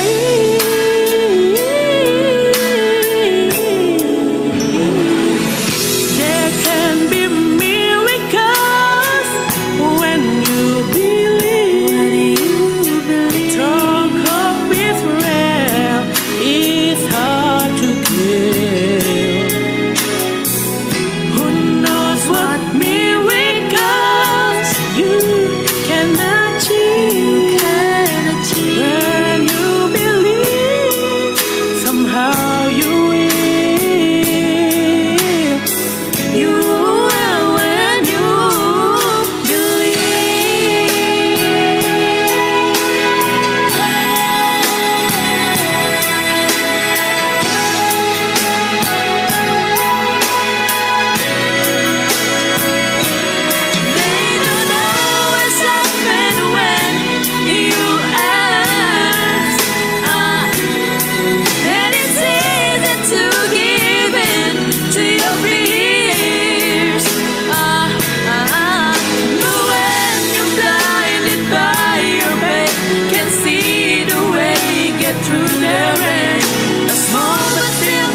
During the COVID-19 pandemic in Indonesia, we often heard a word of medical personnel. Does it refer only to doctors and nurses? The answer is no.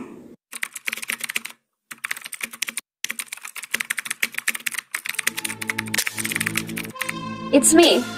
I am, as a medical laboratory technology student, will have competency that's deal with medical laboratory. As medical laboratory technologists, we should be able to take many kinds of biological specimens such as blood, swabs, and nail scrapings. In the hematology laboratory, we examine blood to identify various diseases such as anemia and blood cells disorders. The molecular laboratory, we do the examination to detect the DNA that is used in criminology or forensics laboratory. In the pathology anatomy laboratory, we examine tissues to detect abnormality of cells such as cancer cells and tumors.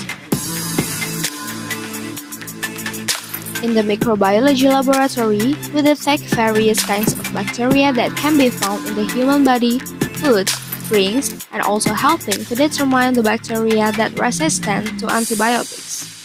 Even though people not knowing us well, But we still have the spirit. we work well to make a better world.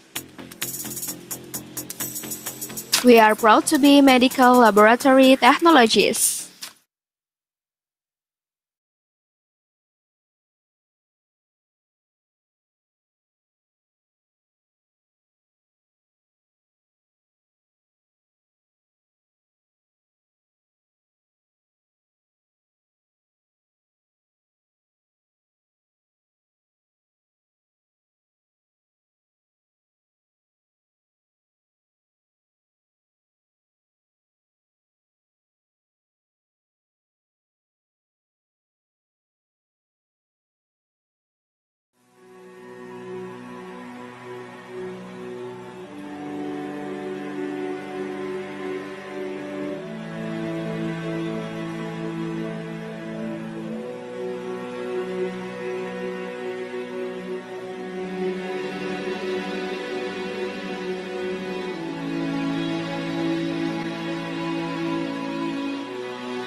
We pray with no proof anyone could hear.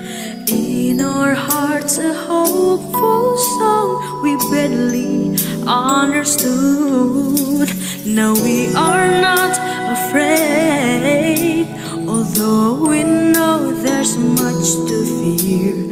We were moving mountains long before we knew we could. Oh, yeah. There can be miracles when you believe. The hope is frail, it's hard to give.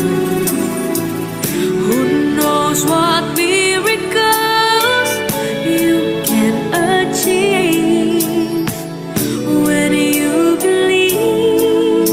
Somehow you will when you believe.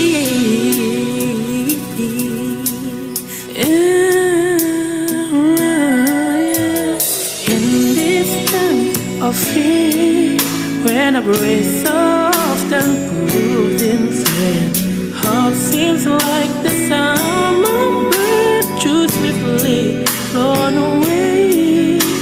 And now I'm standing here, my heart so full I can't explain, seeking faith and speaking words I never thought I'd say.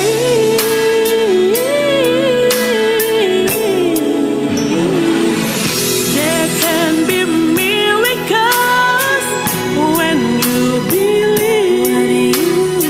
Strong hope is rare, it's hard to give. Who knows what miracles you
Just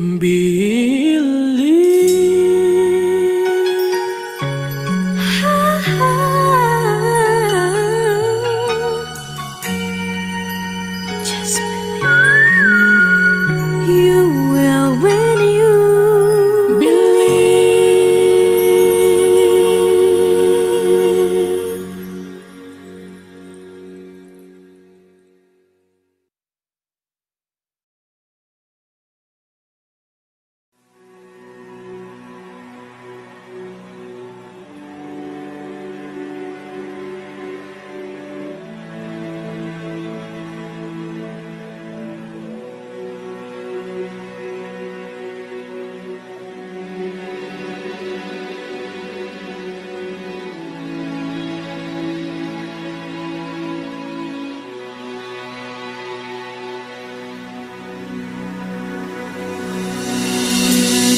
nights we pray with no proof anyone could hear. In our hearts a hopeful song we barely understood. Now we are not late, although we know there's much to fear. We were moving mountains long before we knew we could. Oh, yeah.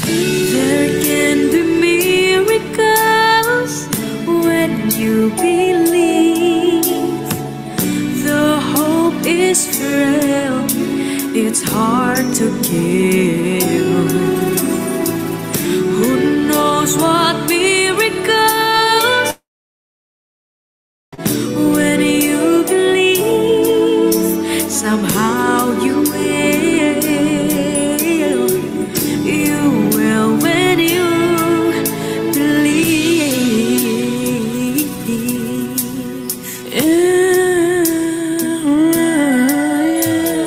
In this time of fear, when a breath often proved in flame, hope seems like the summer bird too swiftly blown away. Yet now I'm standing here, my heart so full I can't explain, seeking faith and speaking words I never thought I'd say.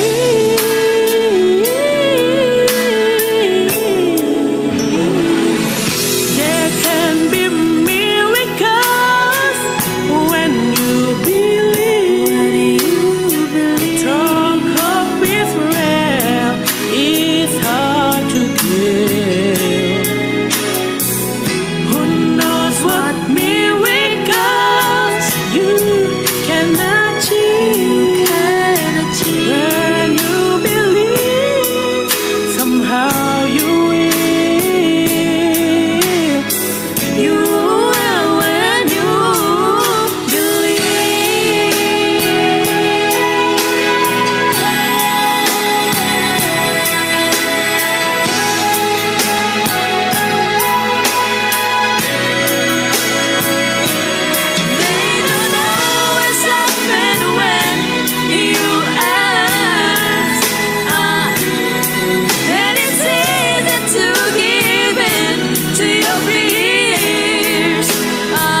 aspects and supervised by the Ministry of Research and Technology in higher education for the academic aspect. In 2016, there are 38 health polytechnic institutions.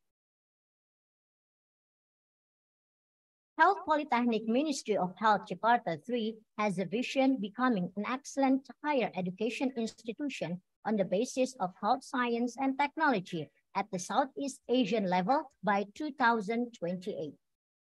There are 4 missions. 1, organizing higher education on the basis of science and technology, culture, and also character to produce the qualified health manpower.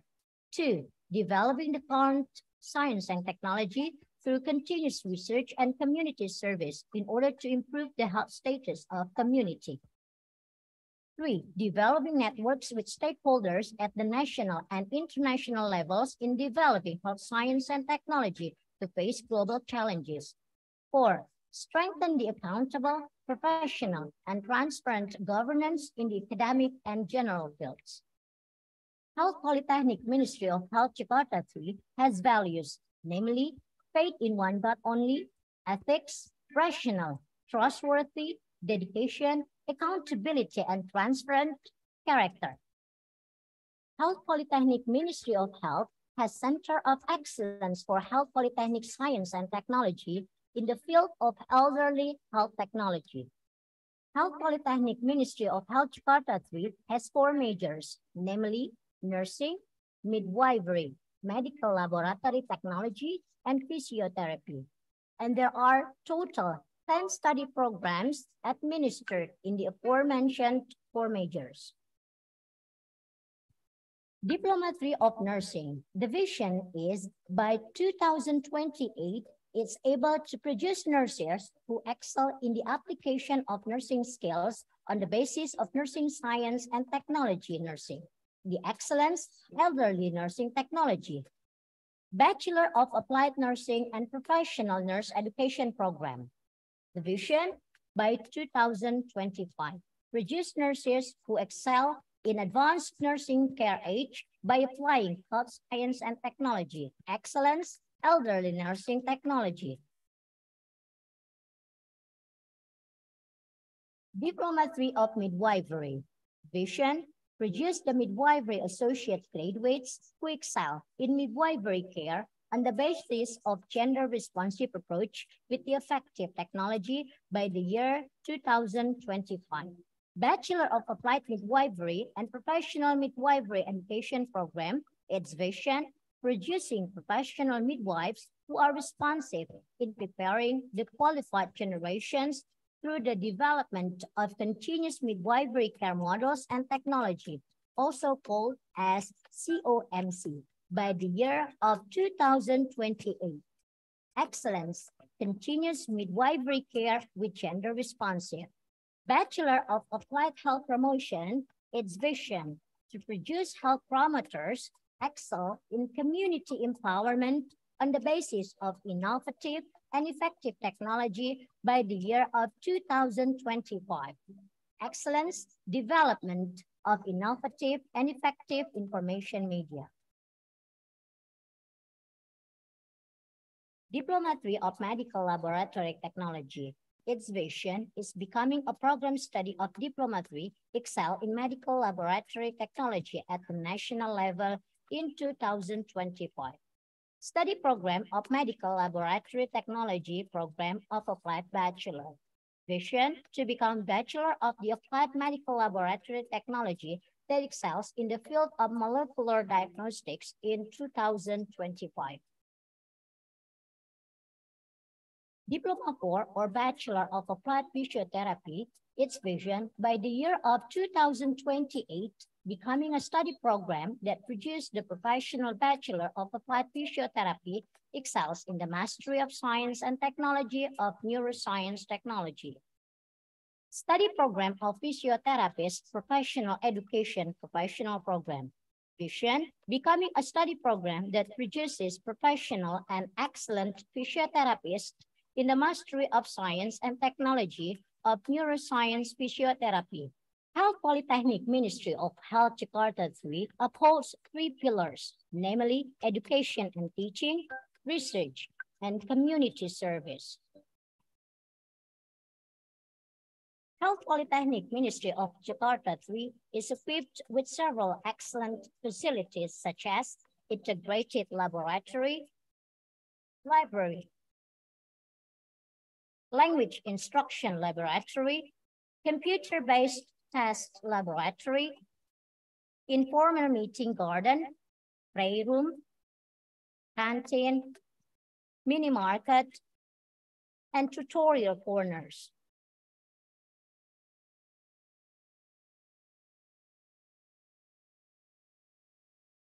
Partnerships and achievements. Health Polytechnic Ministry of Health Jakarta 3 has established partnerships and collaborations with several educational institutions and others, both domestic and overseas.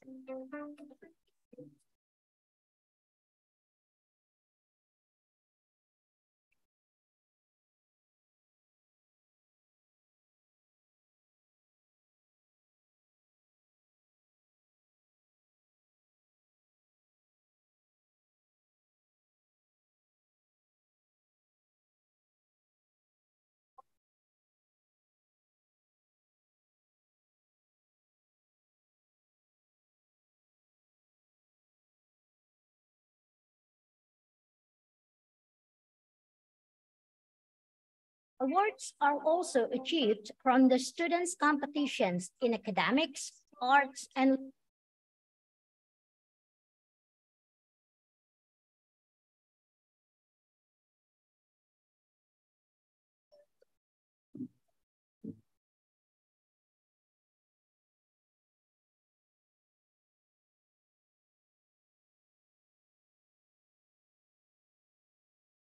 Thank you to the IT team who has accompanied us from the break time for showing some videos. So ladies and gentlemen, come back with us. Now let's move on to the next session, which will be guided by our moderator, Nadira Tursina. The time is yours.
Okay, thank you, MC, for the opportunity. Good afternoon, ladies and gentlemen. Thank you for joining today's webinar. Before we start, I would like to introduce myself. My name is Nadira Tursina, as Medical Laboratory Technology student of Health Polytechnic Ministry of Health Jakarta 3, and I will be the moderator for the third topic of today's Genome International webinar session. Our third topic of today's webinar will be discussing about how to handling specimen for diagnosis genomic for precision medicine. Precision medicine is an attempt to understand how gene variation affects human health. To support genomic diagnosis, precision medicine requires things that need to be considered in storing specimens and genetic material, and how to handle specimens to obtain good quality specimens. For the full material, we will listen to the material directly from our speaker. But before we engage to the third topic, I will greet Mrs. Puji Lestari first. To Mrs. Puji Lestari, have you joined us? Yes, I already joined. Thank you. Okay, thank you, Mrs. Puji Lestari, for joining with us. How are you today?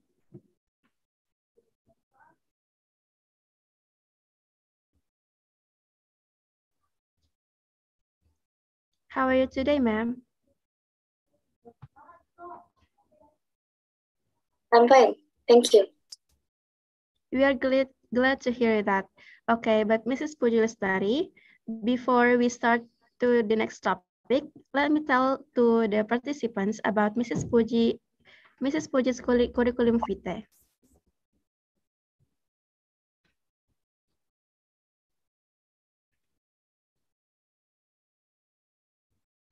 For the third topic, our speaker is Mrs. Puji Lestari, Bachelor of Science, Master of Biotechnology. She is a lecturer at Medical Laboratory Technology of Health Polytechnic Ministry of Health, Jakarta 3. She was born in Pacitan, 16 May 1991.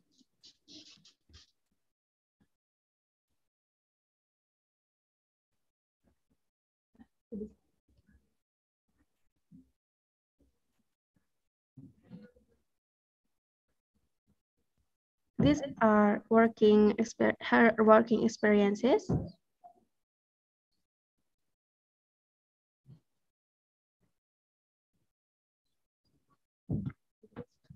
We can next to the next slide. Formal education. She graduated from Universitas Negeri Malang in 20.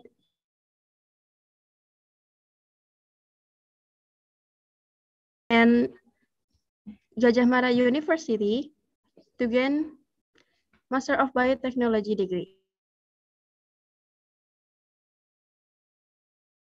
Information about Mrs. Puji Lestari, we can see it more clearly on the monitor.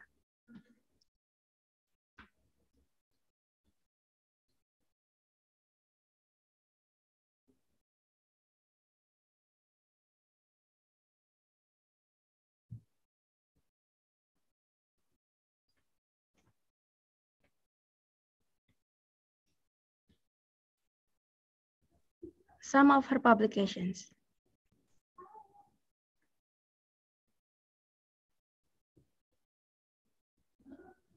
Thanks to the IT team who has helped for the sharing screen.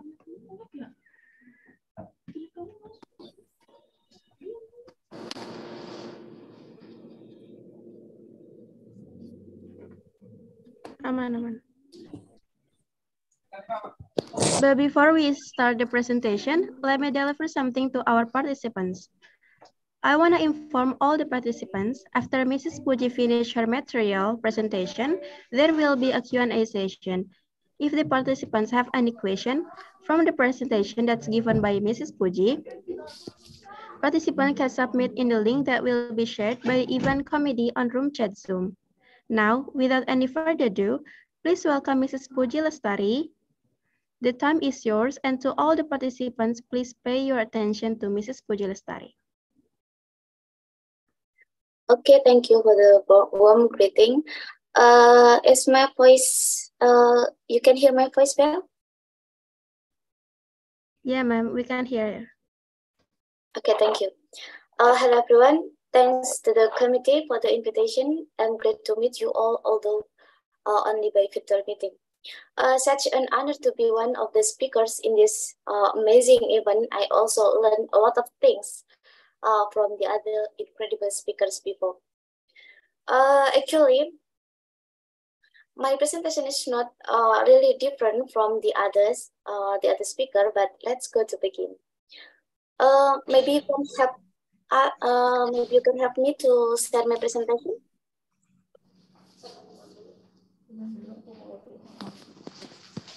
Other slide too, please. Yeah, ma'am. Thank you. Already delivered by the previous speakers.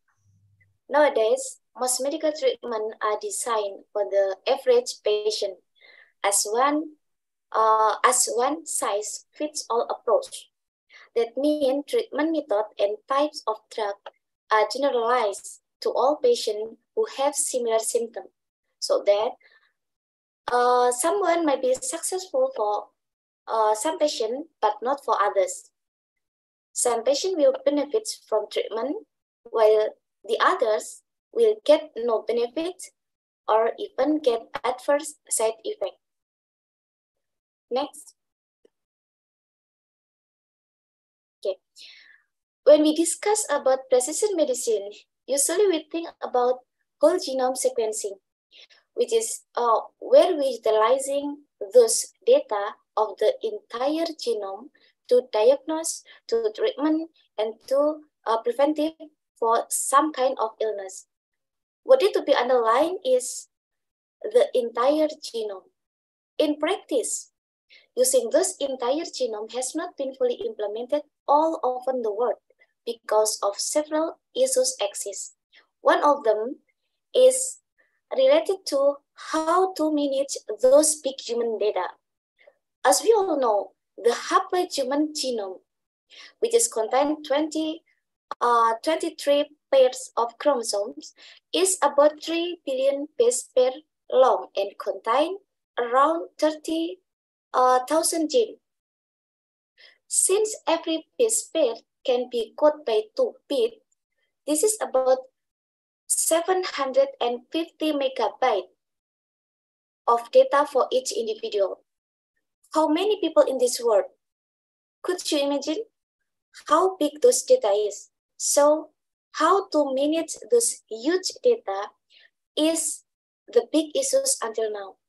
Not only requiring trained personnel, it also requires artificial intelligence and machine learning as well.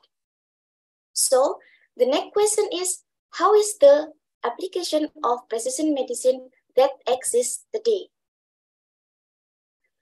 The most widely used of precision medicine today is single gene examination, especially for determining therapy. Recent development in the field of genetic, molecular biology, and biochemistry induce the development of the scope of precision medicine.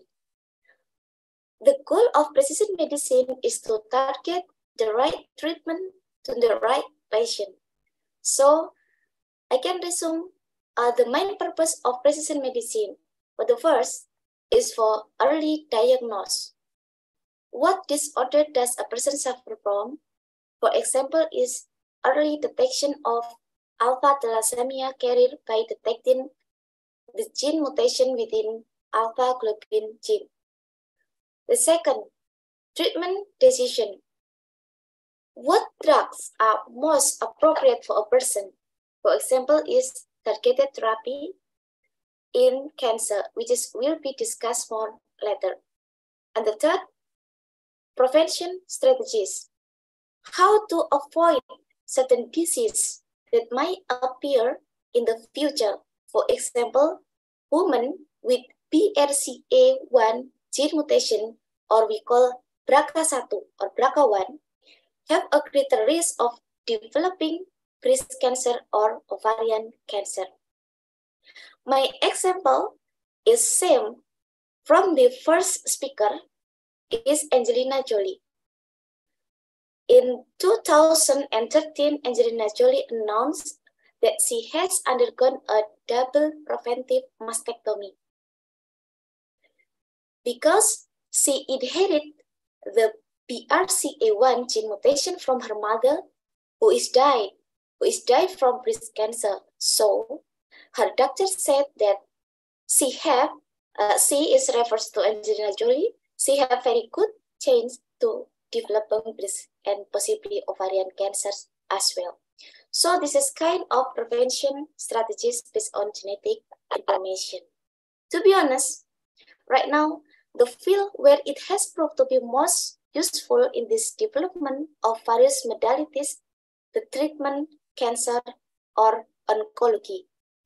Various targeted therapy drugs have already approved to be one of therapeutic options for cancer, such as for targeting the vascular endothelial growth factor, or VEGF, which is this gen will induce the angiogenesis, or the formation of new blood vessel for the cancer, especially for solid tumor, and epidermal growth factor, tyrosine kinase inhibitor, and rat sarcoma mutation.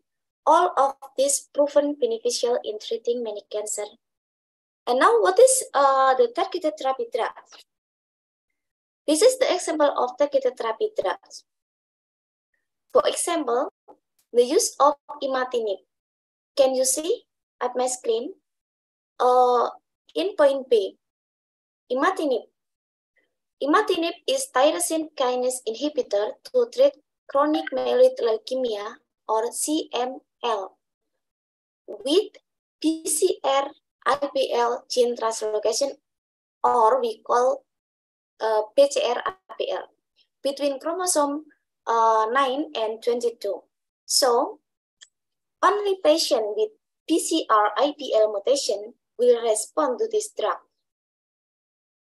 Panel A shows the PCR-IPL oncoprotein with a molecule of adenosine triphosphate or ATP, in picture A, ATP, in the kinase pocket. The substrate is activated by the phosphorylation of one of its tyrosine residue.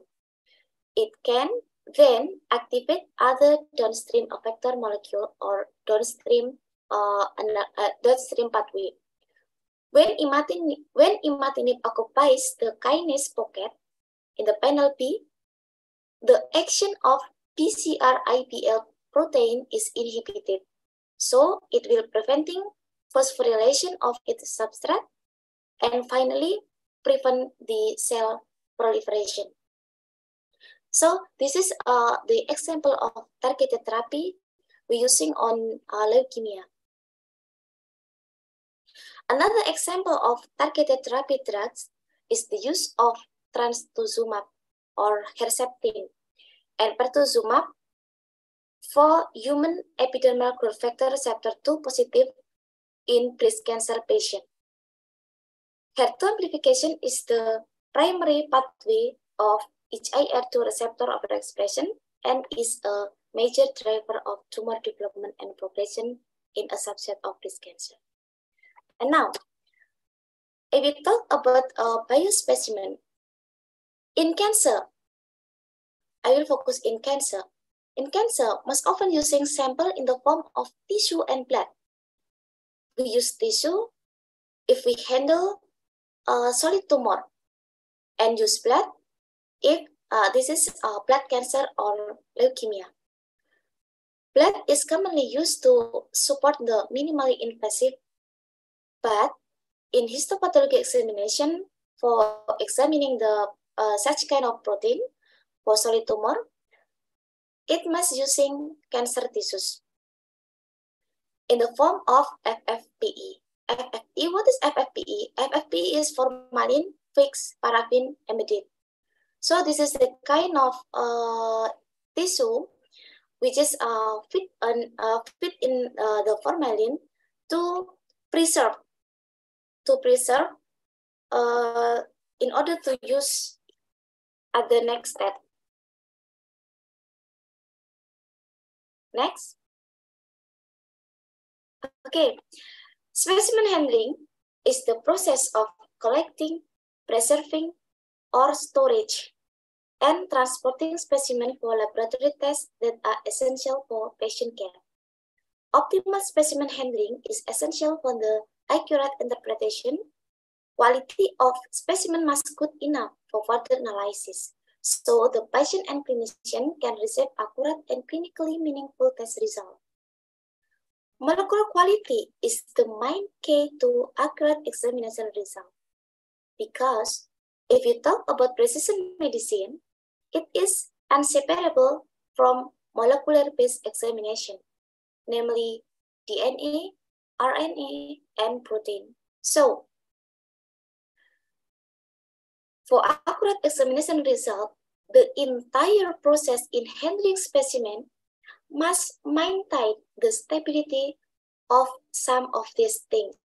Things is refers to DNA, RNA, and protein. Next. Okay, we limit the discussion to cancer because currently precision medicine is most widely applied to cancer treatment. Fortunately, there is already exists an international guideline that regulates how to handle cancer specimen for precision medicine purposes. College of American Pathologists, or CAP, is the leading organization of board-certified pathologists, serves patients, pathologists, and the public by fostering and advocating excellence in the practice of pathology and laboratory medicine worldwide. CIP commonly used as partner in external quality assurance for clinical laboratory to ensure the quality of molecular testing. Next, in cancer care, molecular analysis of biospecimen is especially common because it often determines treatment choice and might be used to monitor therapy in real time. However, patient specimens are collected, handled, and processed according to routine clinical procedure, during which they are subjected to factors that might alter their molecular quality and composition. The molecular quality and composition in this sentence refers to DNA, RNA, and protein.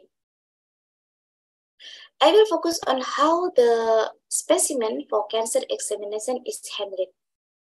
There are several guidelines for molecular analysis from national and international authoritative sources. I also state this in my slide. This is the international organization, CIP, ESCO, CLSI, and ATC. This is an international authoritative sources. They have a guideline for processing the using biospecimen in cancer to precision medicine. But I will try to summarize for you. This is so many data in this guideline, but I will try to summarize to you. But the one, if you want to handling the tissue for the precision medicine, we need to consider for several kind of treatment. One, total time in formalin no longer than 12 to 24 hours. So this is the maximum time is only 1 day, for formalin fixation. And then type of fixative, this is the common 10% neutral phosphate buffer formalin. This is the pH. This is the pH for the 10% neutral phosphate buffer formalin, and this is need to be monitored regularly. And the third is volume ratio of formalin to tissue is 10/1. So the formalin is 10 and the tissue is 1. And the next type of paraffin we must use is low melt paraffin. And the next, the thickness of tissue section into cassette, maximum of 5 millimeters. I already resumed from the all the guideline, and that's some of point that we must consider. The tissue used in biomolecular analysis is usually in the form of FFPE. You remember formalin, fixed, paraffin, embedded. So this is I stated here type of fixative, total time in formalin, and ATC. So there are several guidelines in tissue handling, because if we don't stick to follow this guideline, it will damage our sample. It will damage our sample in terms of DNA, RNA, and protein. Nucleic acid degradation fragmentation, and sequence alteration have all been reported as a consequence of overfixation or too much time for fixation. The type of DNA damage known to occur in FFPE samples or FFPE specimen is because of formaldehyde-induced cross-link between the DNA. And whole process to make the FFPE will induce the molecular fragmentation. So we will lose the integrity of the DNA because our DNA will become fragmented to the small size. This damage interfered with both polymerase chain reaction, amplification, and next generation sequencing. If we want to run PCR or next generation sequencing or NGS, we need the genetic material with high integrity. High integrity means the sample is not fragmented into a small piece. Next. Yes, blood handling. Actually, there are too many biospecimen from human, but I also focused on tissue and blood handling. For blood samples, this is several kind that must be considered, but it's not too much, so it will be easy to remember. The first, time to processing after specimen draw from patient is 6 hours or less if using ADTA tube. And it can be stable. It can be stable until 2 days if using stabilization tube. Stabilization tube is already at the market, already approved, already approved at, for DNA on DNA and RNA or the protein.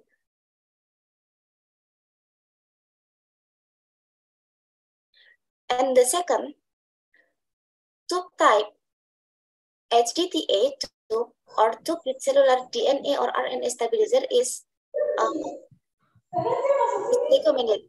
So we don't recommend to use the sodium heparin or lithium heparin because that lithium heparin is such kind of PCR inhibitor, so it can interfere with the component of PCR, so the PCR will not running well. And next, processing centrifugation. Back to the, yes. Processing centrifugation need low speed or follow the manufacture procedure. For RNA, it is recommended to using refrigerated centrifuge. So it will not increasing the temperature by time to centrifuge the RNA. So if we work with RNA, we must consider to give the condition full. Yeah, give the condition is in 5 degrees Celsius. Temperature processing for DNA use room temperature, but immediately stored at 4 degrees Celsius. So if we want to processing the blood, it's no matter if you want use the room temperature, but immediately store at 4 degrees Celsius if the processing is done.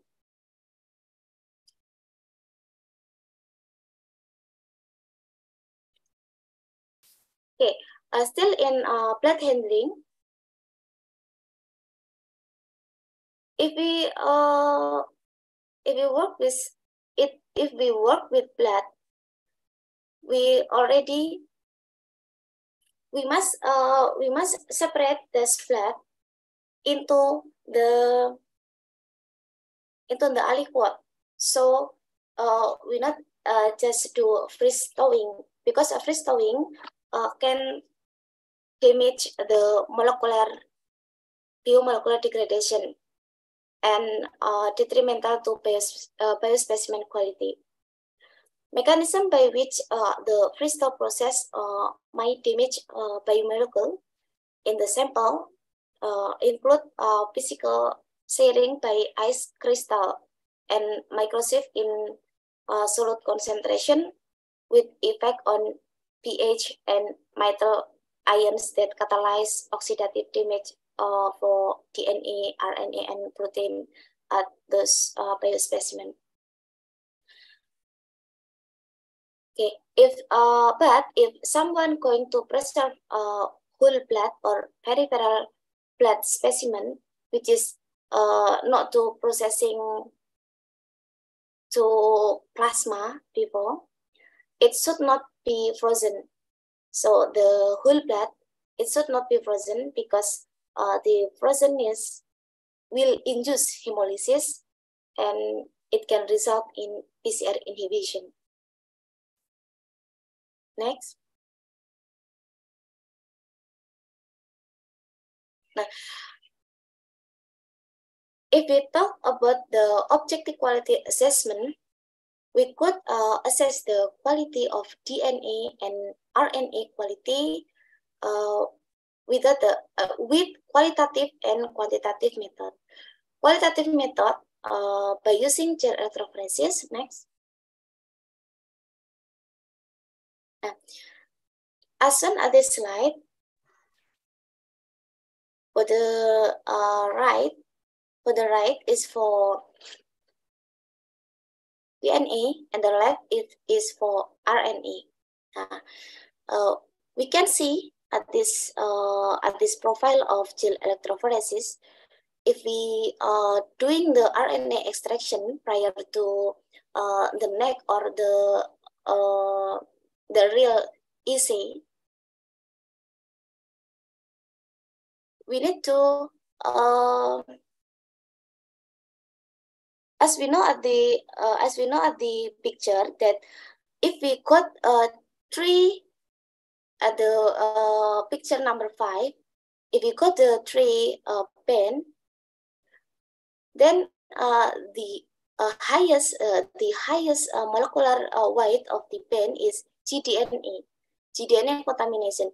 If we doing RNA extraction and we got 3 pen, and the first pen is too high in molecular weight, then we can conclude that that's gDNA contamination or genomic DNA. So our RNA is not good. If we got the pen at the bottom, and this too low molecular weight, this is we can see this is as a degraded RNA. So our RNA is not our integrity, RNA integrity is not good. From the picture at the right, this is for DNA. If we doing the DNA extraction and doing gel electrophoresis to see whether we already done extraction good or not, we can see the picture number 1. This is show us that the DNA is not fragmented, and the other picture, we know this is the smearing. This is the smearing pen. So the smearing pen is can be related with the fragmented of DNA. So our DNA So our DNA is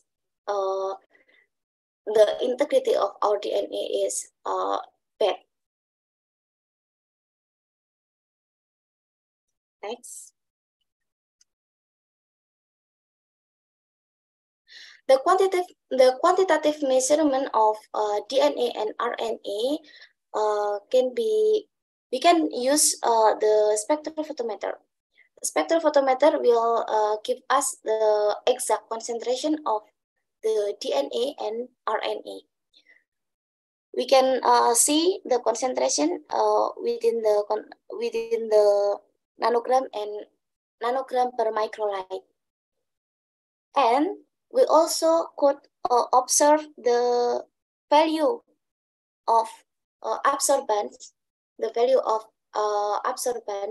in 2080, 2080 and 2060 and 2030. So our DNA or RNA will be have the maximum absorbance in 2060. So the ratio of 2060, and 2030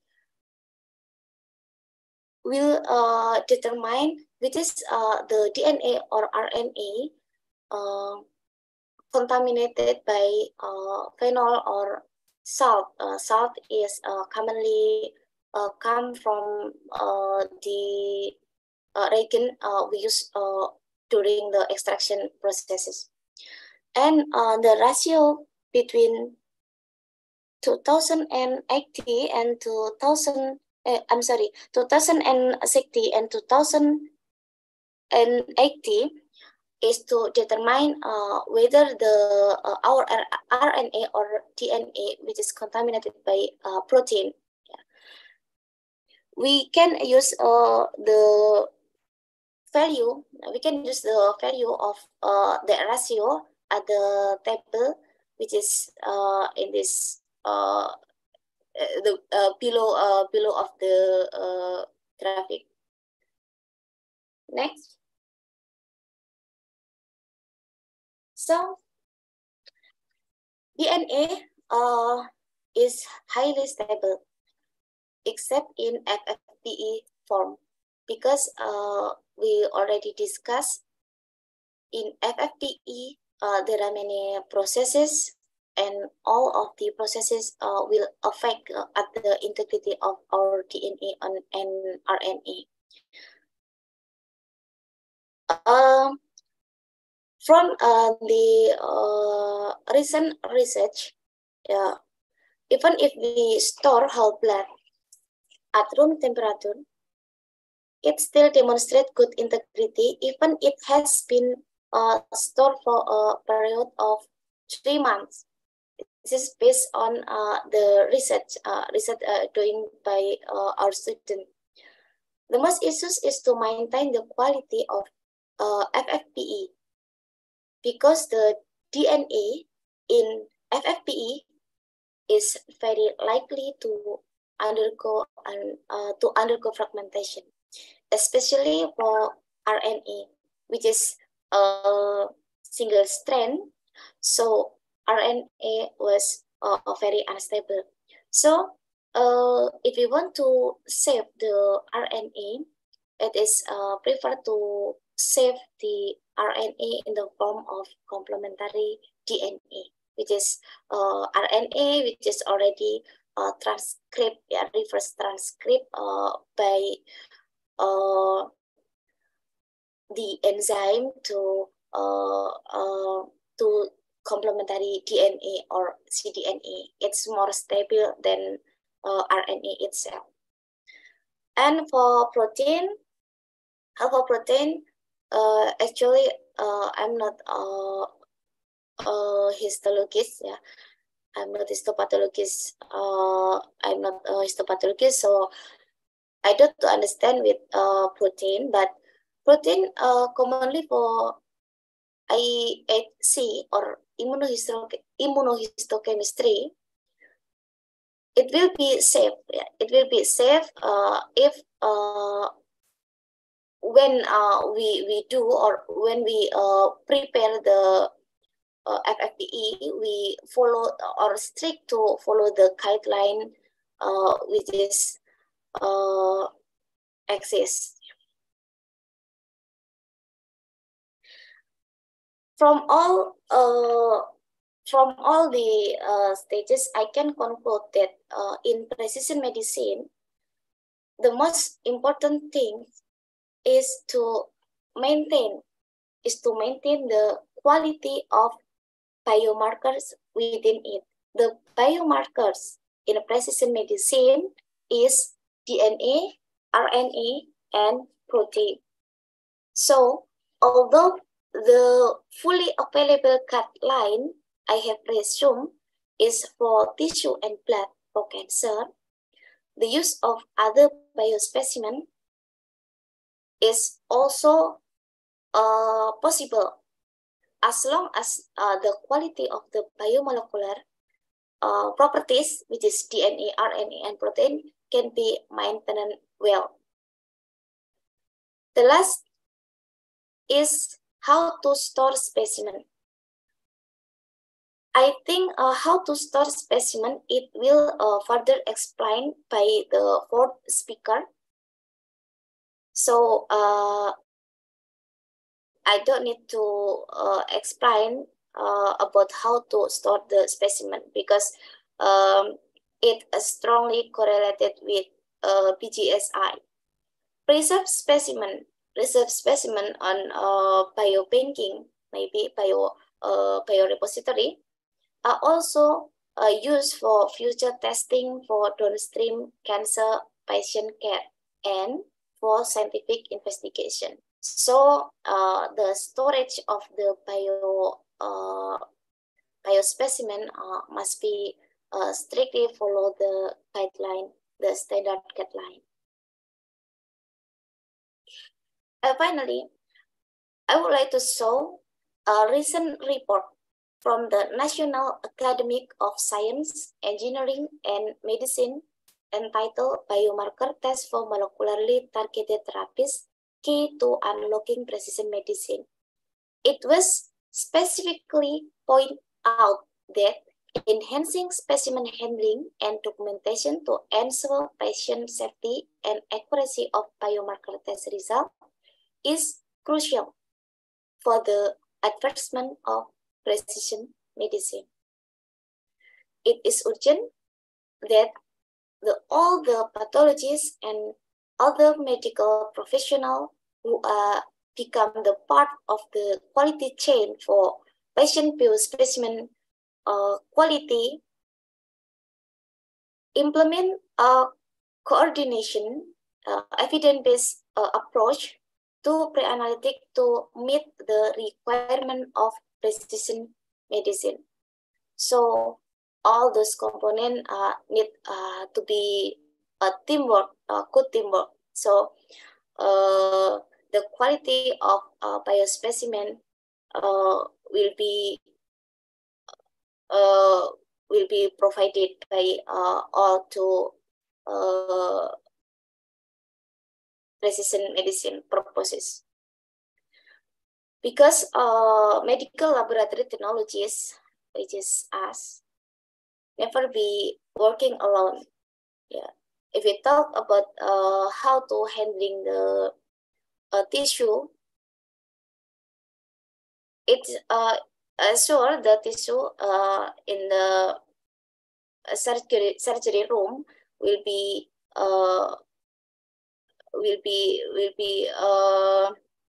the surgery room.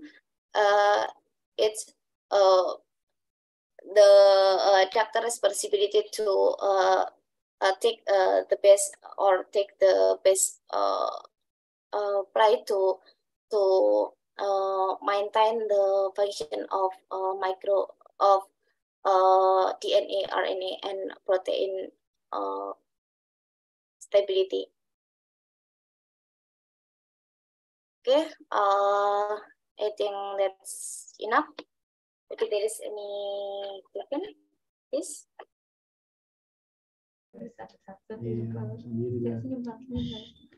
Thank you, Mrs. Puji Lestari. There was a very inspirational and informative presentation that you presented.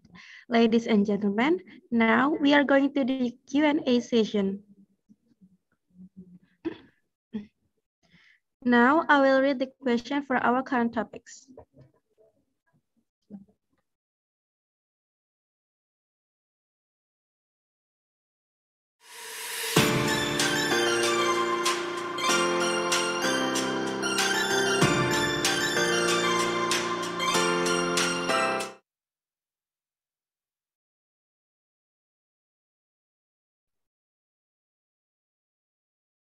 Now I will read the question for our current topics.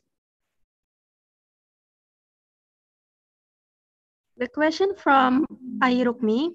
The question is there any regulation about precision medicine and CDX in vitro diagnostic in Indonesia? Okay. Actually, I don't find the guideline Indonesian pattern. So I only find the regulation from the international.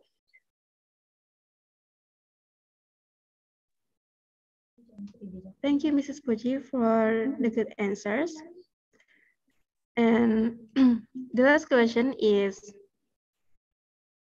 in the qualitative analysis of RNA extraction result, there are gDNA contamination bands and rRNA bands. How to differentiate two bands?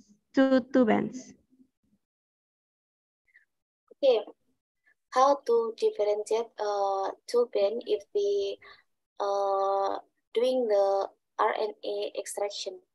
The gDNA, basically the gDNA will be at the top of our gel agarose, because the molecular weight it's too big. So if we use a DNA marker, for example, if we use 1 kb or 10,000 pp for DNA marker, it will at the top of the 10,000 pp. So it is very, very big. And for the rRNA or tRNA, this it will be at the bottom, not at the top, nor at the lowest at the below the gel agarose. It will be at the middle, and always contain two bands, because it contain rRNA and tRNA. Thank you, Mrs. Puji, for the good answers. And the rest of the question is the question from Hannah. The question is for specimen handling, transportation. How high is the risk for the laboratory technologies to get the disease in an aseptic area? And is there any way that the spread of it could be prevented 100%? Sorry, can you repeat the question? Sure, ma'am. The question from Hannah. The question is, for specimen handling transportation, how high is the risk for the laboratory technologists to get the disease in an aseptic area? And is there any way that the spread of it could be prevented 100%? Okay. This is about transporting the biospecimen. As a laboratory technologist, we will be exposed to the risk of being infected by the such kind of the sample. But if we talk about cancer, cancer is non-infectious disease. So bring the biospecimen from one place to another place, it will be safe. Except if the cancers which is causes by viruses, for example, cervic cancers, which is in the cervic cancers, one of the potential agent will be induce the cervic cancer is virus that's called human papilloma virus or HPV, and also for liver tumor, for hepatocellular carcinoma. This also sometimes contains the virus called hepatitis B virus or hepatitis C virus. So in terms of that condition, as a laboratory, as a medical laboratoryologist, we need to always to strictly to follow the how to safely ourselves. We must use the ABD and must use several modalities to saving us from the infection. But those kind of viruses is not infected someone from the airborne. That's infected someone from especially for cervic cancer, human papilloma virus. This is from the sexual activity and etc. So yes, that's dangerous, but we no need but no need to very afraid about it.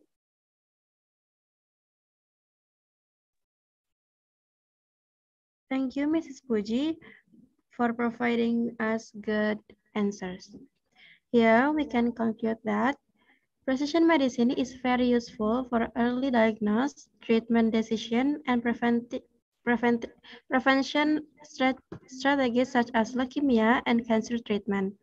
To get an accurate test result and obtain good quality specimens, specimen handling must be optimal starting from collection, preserving, and transporting of specimen, followed by molecular analysis must be carried out carefully.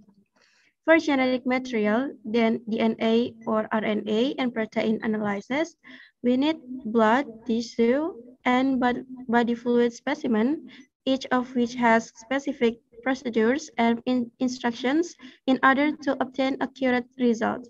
If we don't follow some of those instructions, we will only get a damaged sample.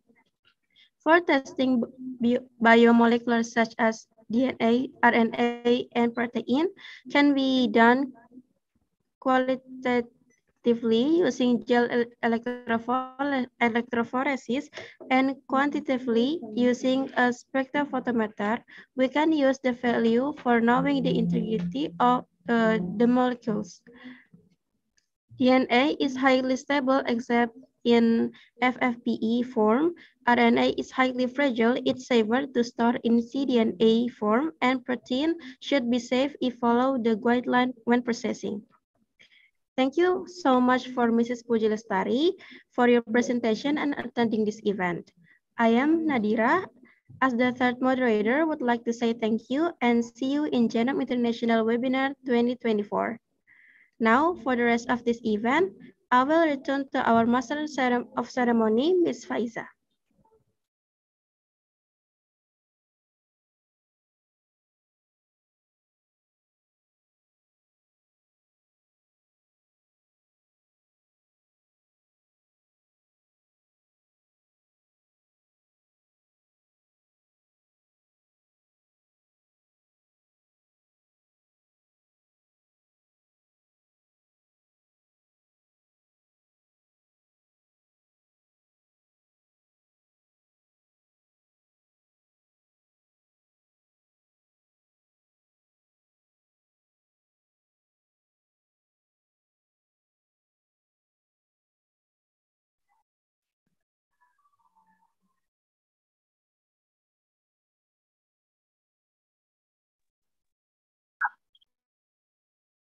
time is yours.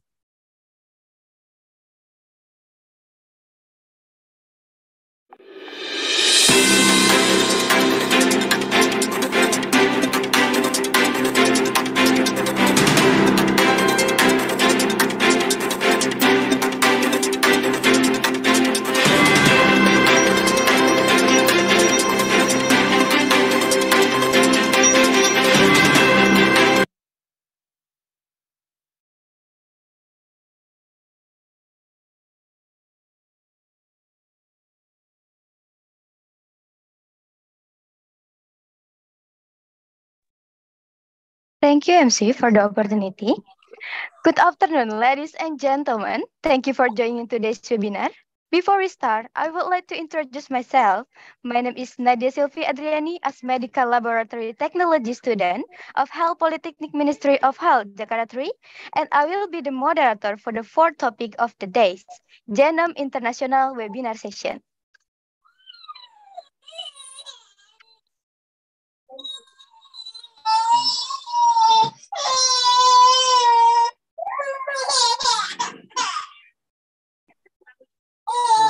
Ngapain itu?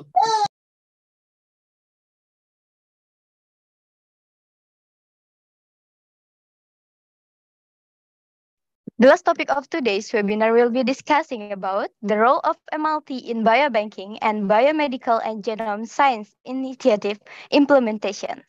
As we know, Biomedical and Genome Science Initiative in the first national initiative programs created by the Minister of Health, Budi Gunadi Sadikin, to develop more appropriate treatment for the community.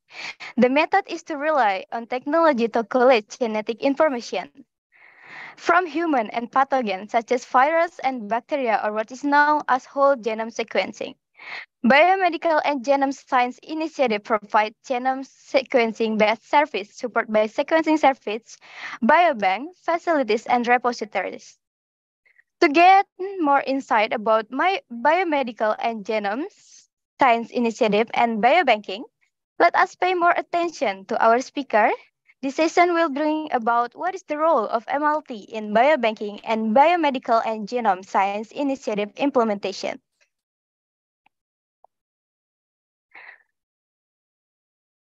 To the fourth topic speaker, Mrs. Dr. Iran Lorinda Indalau, have you joined us? Yes, can you hear me clearly? Yes, Mrs. Okay, great. Today, we are going to listen to the material on the topic of the role of MLT in biobanking and BGSI implementation.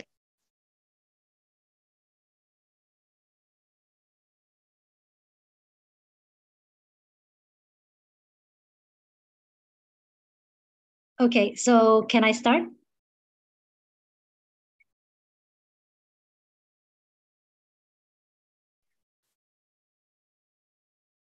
Okay, I will start.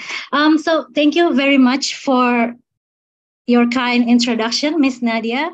Will be the last session, so bear with me, guys. I hope you will get a lot of information about BGSI through this presentation. So again, allow me to share with you an overview of health technology initiative called BGSI. And later, through with this presentation, you will also see the medical laboratory technologies has to do with BGSI activities. So BGSI, or Biomedical and Genome Science Initiative, is developed by the Ministry of Health Republic of Indonesia based on a vision to utilize and implement biotechnology to improve our healthcare services and to ensure these kind of services accessible and affordable to our people in the future. Next slide. Now, again, I want to emphasize that this initiative is not intended only for publishing articles or journals. That is only just a part of it. The initiative is intended to bring as much as benefit for our people, from children to senior. Now, there are a lot of populations, these are the population in Indonesia, and these are the diseases that has significant impact on each of the population, from infant, childhood, early adulthood, middle adulthood until senior. They have diseases that can cause high mortality rate. For example, neonatal disorders, cancers, TB, diabetes mellitus, stroke. Now, these are the major diseases that then become our focus in BGSI activities.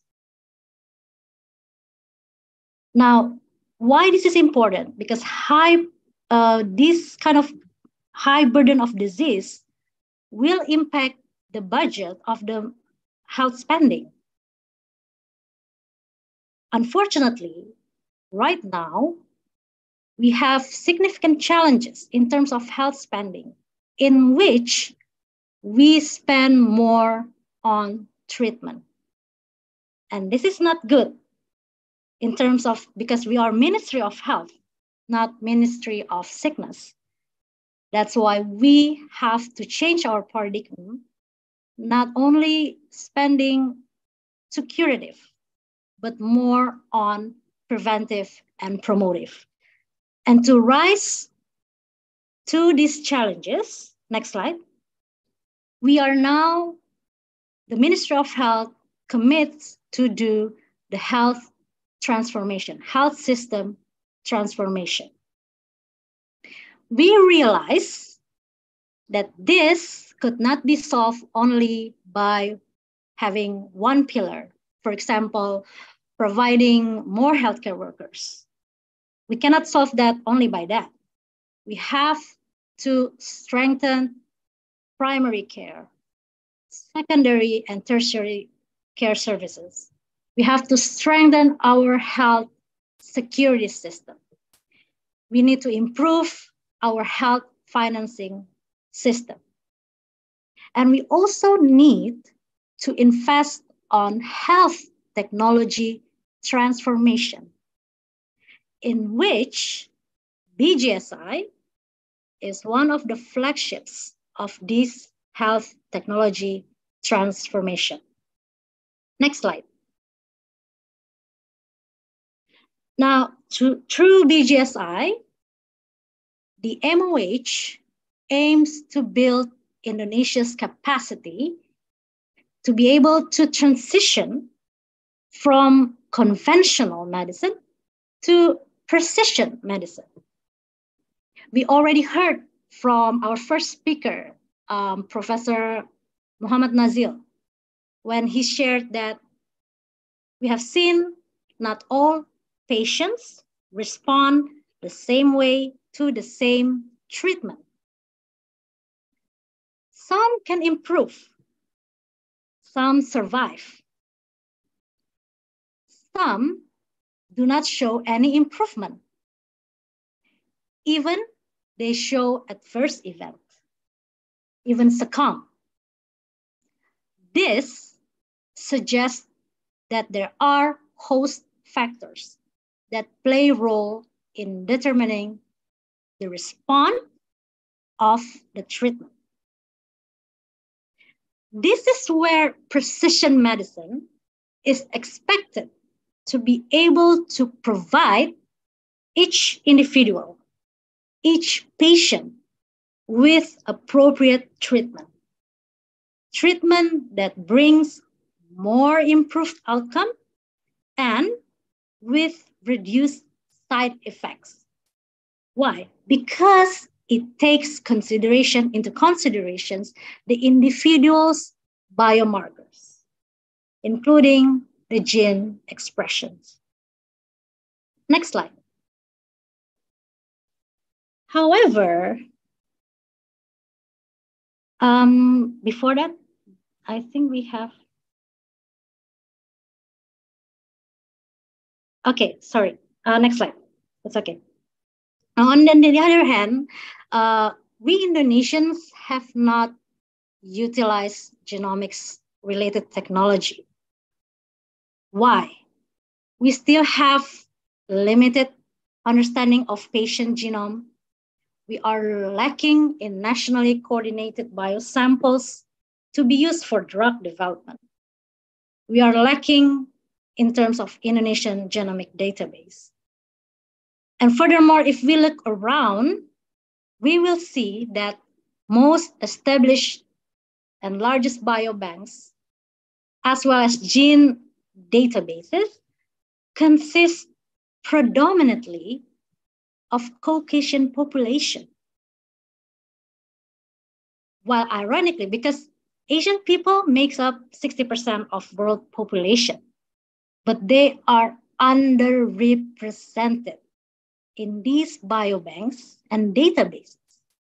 Ironically, the global pharmaceutical company, for example, use the already established database, use the already established biobanks for their development of drugs. So this becomes the gaps because there will be a possibility that the drugs that are developed for the population A condition, when distributed to other population that has different genetic variation, for example, does not guarantee the same effective results. So I want to share with you that these kind of gaps happen in the world. Now, next slide. Now let's look within the country. What is our own capacity? What do we have? Well, unquestionably, we have diverse genetics because we are very diverse in terms of tribes. Yeah, so we're not talking about languages and cultures. We also have variations in terms of genetics, and we have not tapped into this valuable data and information. So imagine the drugs that distributed in, for example, within the country is, for example, a lot of them imported by outside from outside country, and it's actually developed based on Caucasian population. So no wonders there are some people that having the same treatment experience not necessarily effective result because of that, because there is a gap on that. We also have biosamples. We already have. There are some institutions that already collect samples having a biobank, established biobank in their institutes. However, in terms of national, unfortunately, we still have a lack of consolidated Indonesian biosamples collection. Why this is important? Because, for example, like that, when we want to do innovations, when we want to develop drugs, not only drugs, vaccines, or medical kits, diagnostic kits, we will need reference. We will need samples to test, to analyze it. Now, this is why, although we still have a lack in terms of consolidated biobank, we have to start somewhere. And this is where BGSI will do the activities. Next slide. Now, during COVID-19, the MOH also working together with local governments, universities, research institutes, to distribute the capacity of sequencing across the country. At that time, we have support from our international partners, such as Global Fund, to provide machine, not only machine of sequencing machine, but also trainings for genomic capacity to build the genomic capacity. not only in Java Island, not only in Java region, but we are distributing that into more region, to Sumatra, to Kalimantan, to Bali and Nusa Tenggara, Maluku, Papua Barat. So basically now currently we have that kind of capacity across, literally across the country. So not only in Java Island. Now, again, not only the machine itself, not only the supporting equipment, but also we, the Ministry of Health already also support in terms of wet lab trainings and bioinformatics. Now, our sequencing capacity is platform agnostic.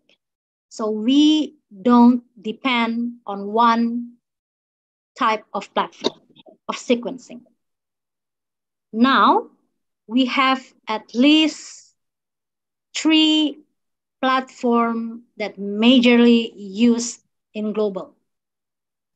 We have Illumina, we have ONT Nanopore, we have a BGI, and also we have this kind of high throughput machine sequencing, namely like Novasec, Promethean, and T7.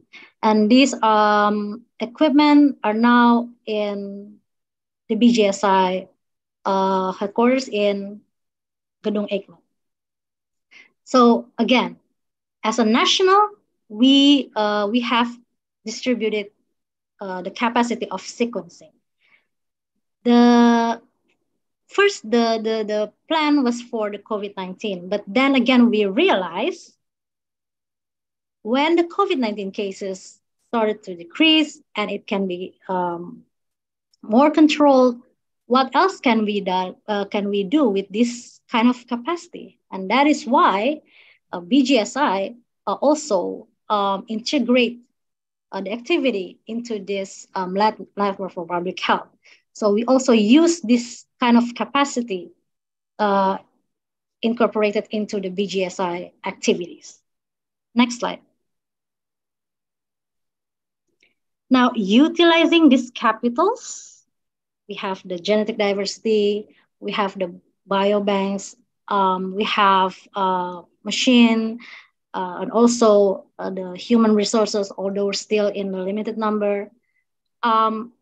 The MOH of Indonesia launched BGSI last year.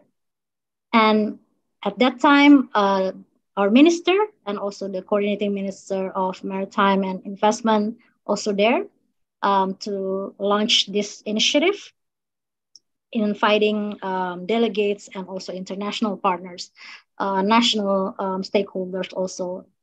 At that time, we launched the BGSI. And what are the activities of BGSI? First, we will provide national biobank. Now, this will consist samples, biosamples, not only from general population. We also concentrate on at least four major diseases that I shared with you in the previous slide that can cause high mortality rate, such as TB, cancer, stroke, and diabetes. And also we will collect from the genetic disorder population. Now, some of you may ask, what about other diseases? We have a lot of other diseases, like, for example, malaria, HIV. Again, we start from these four first. In the future, when we can launch the proof of concept, it will be also a possibilities to expand the activities right now. Now, speaking about biobank, the skills like collecting, preparing, processing, analyzing, even storing samples possess by medical lab technologists will be useful to ensure a high quality and well-maintained biobank. Again, skills like collecting, preparing, processing, analyzing, even storing samples.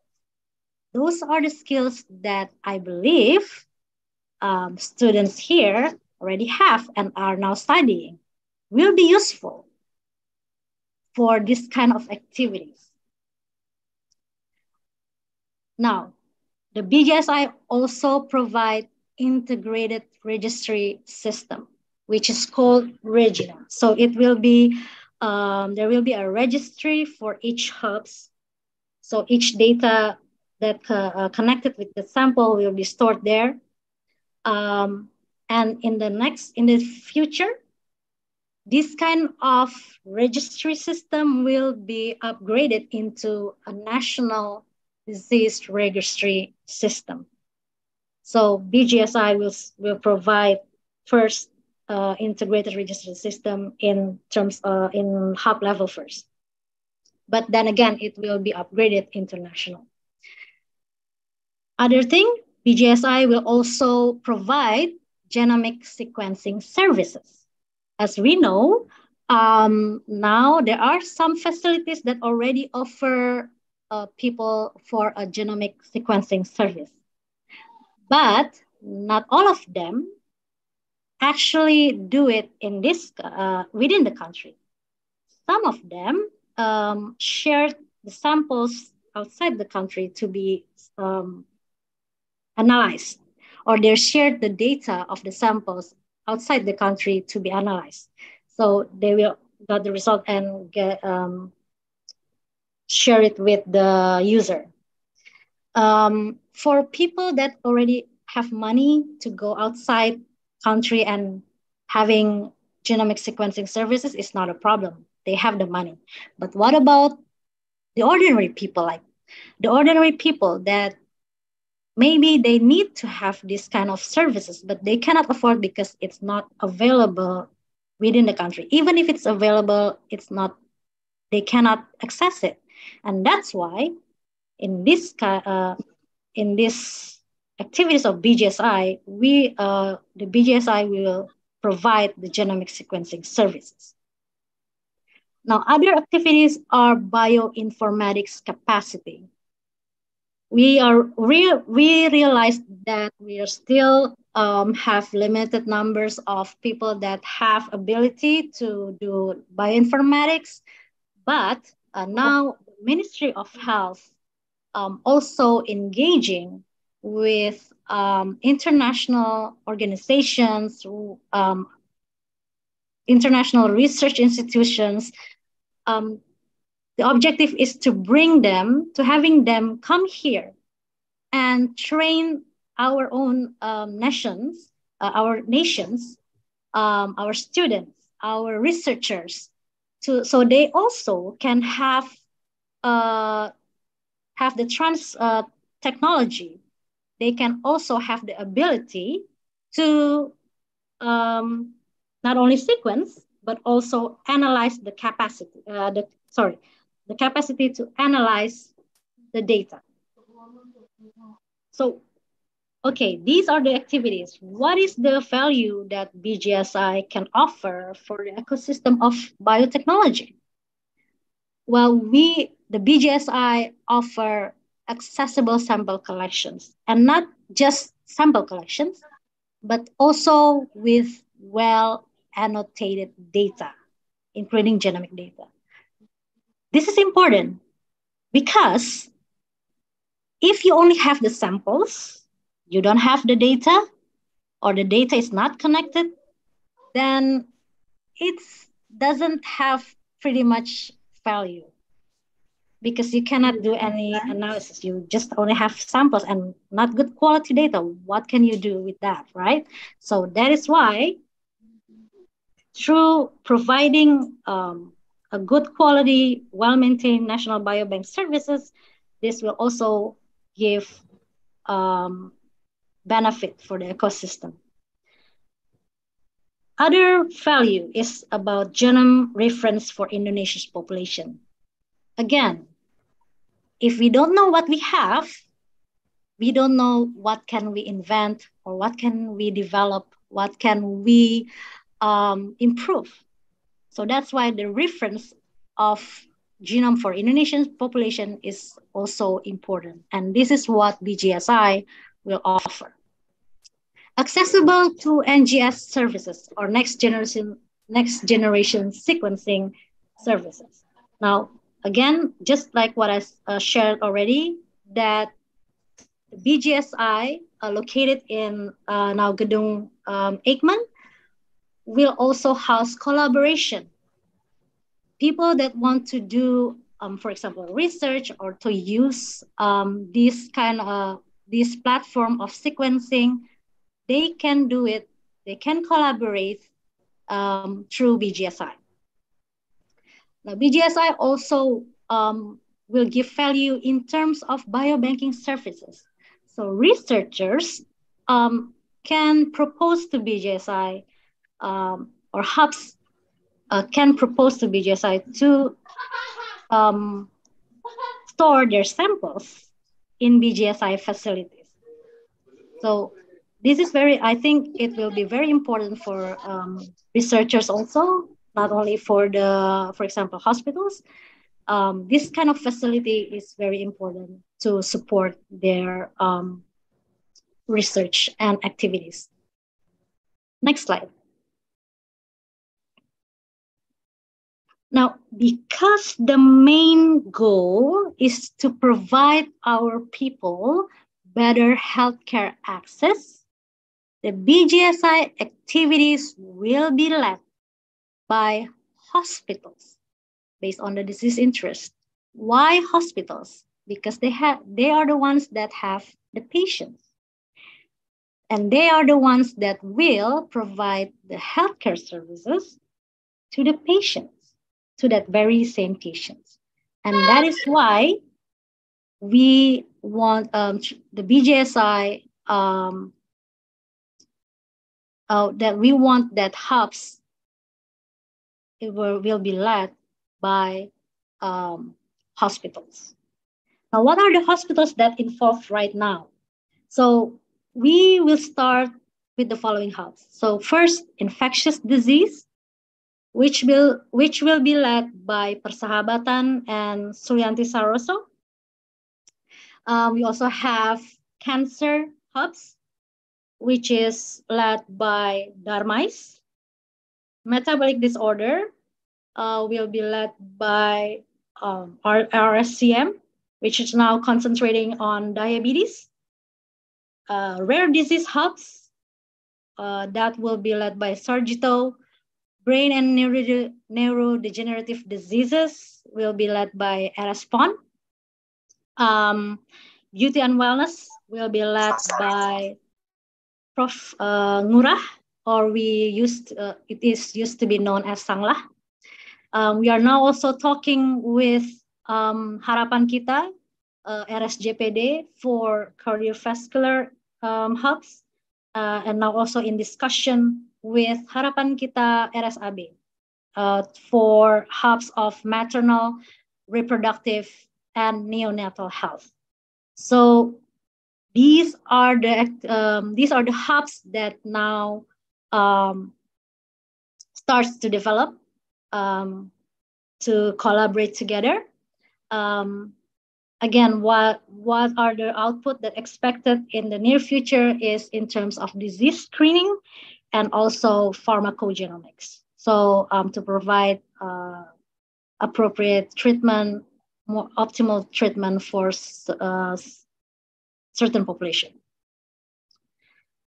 Again, to make it clear, this does not mean one hospital can only participate in one hub.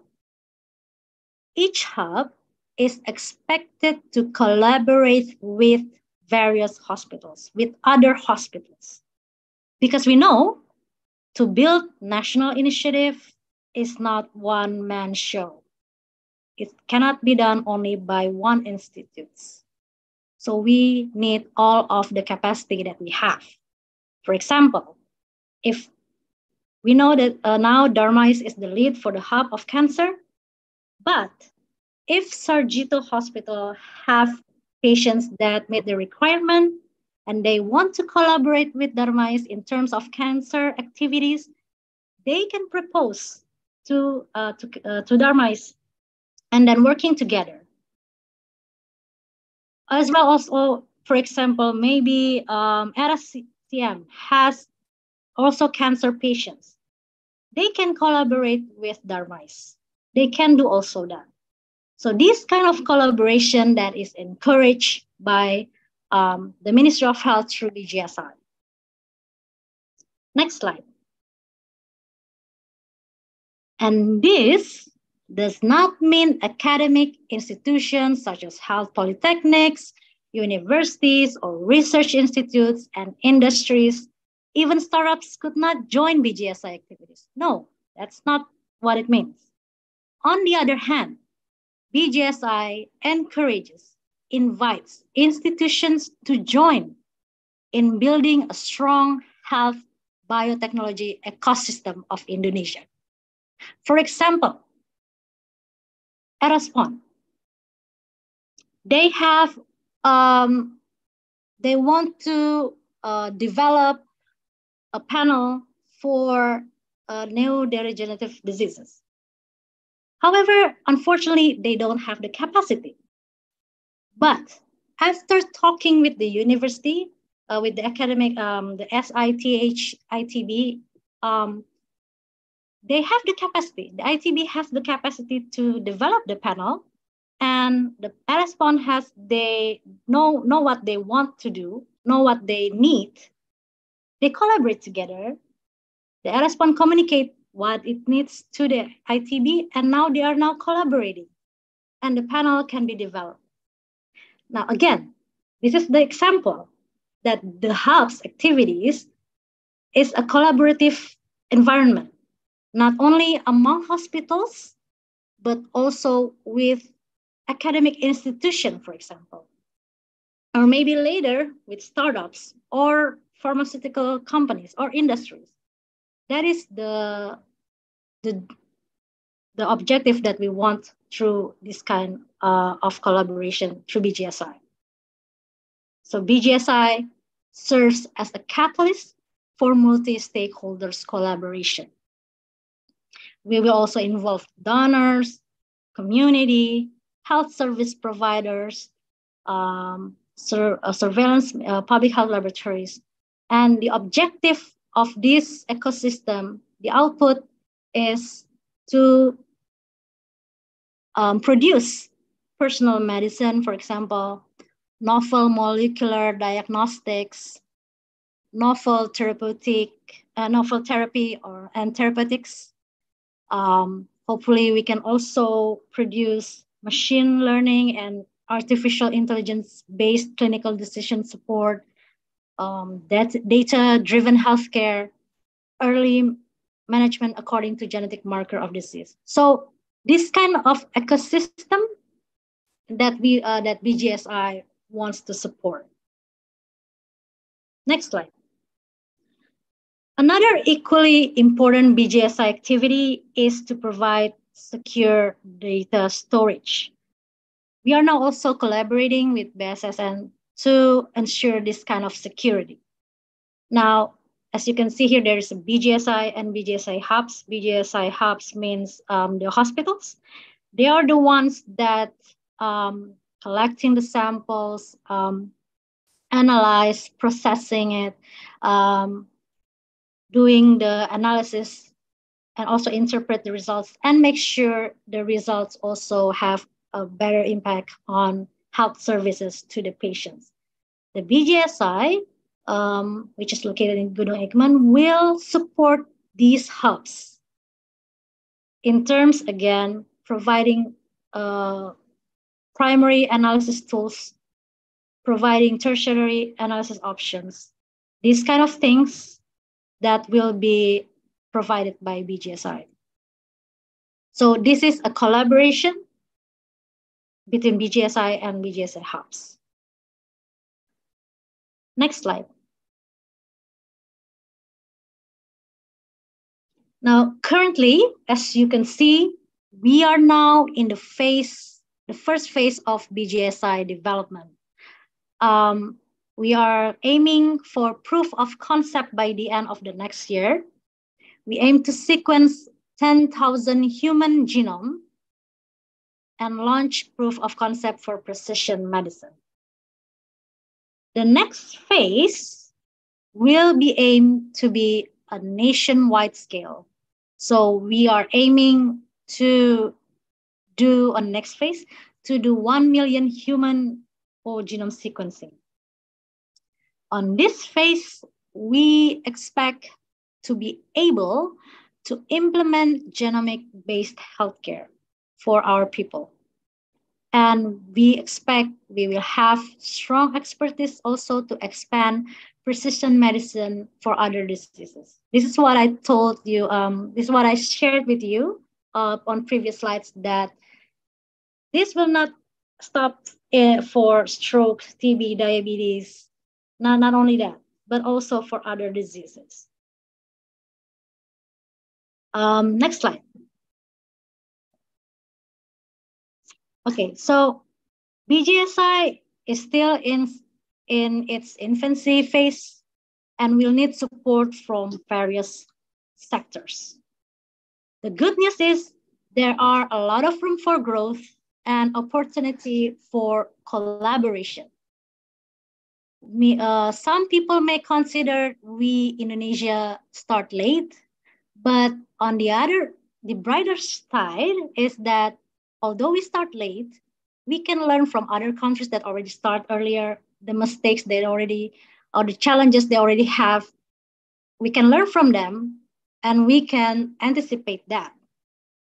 So it's not entirely a bad news. Indonesia hasn't started yet. No, we are now actually starting it. And also you have seen what Indonesia is preparing.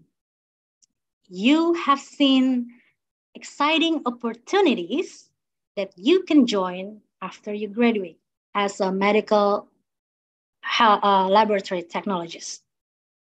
I personally encourage students of Health Polytechnic to prepare yourself to excel in what you do, because you too can contribute for Indonesia's health technology transformation.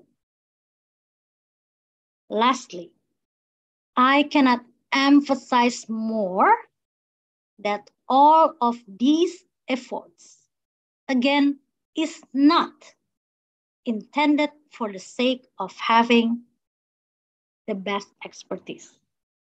It is not intended only for the sake of having best technologies. It is not intended for having a lot of publications.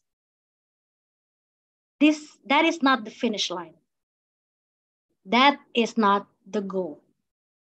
The initiative, the BGSI, is conducted for humanity, is conducted to serve our people, to ensure they have improved health service access by tapping into health biotechnology resources.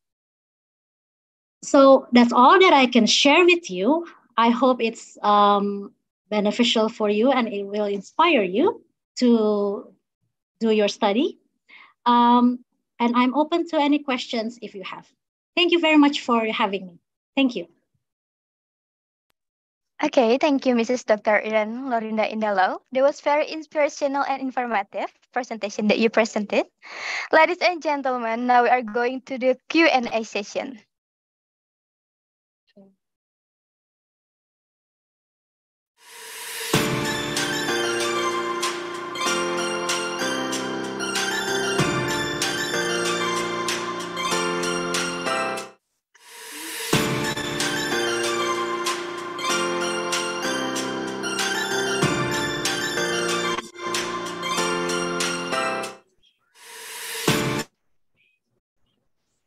Now, I will read the question for our current topics. First question, the question is there an opportunity for HEL Polytechnic student to involve in BGSI research or internship?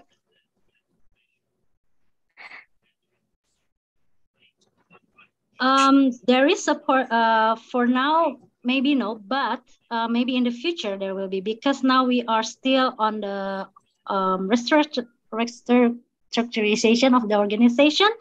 But stay tuned for the website, for BGSI website that we already shared with you.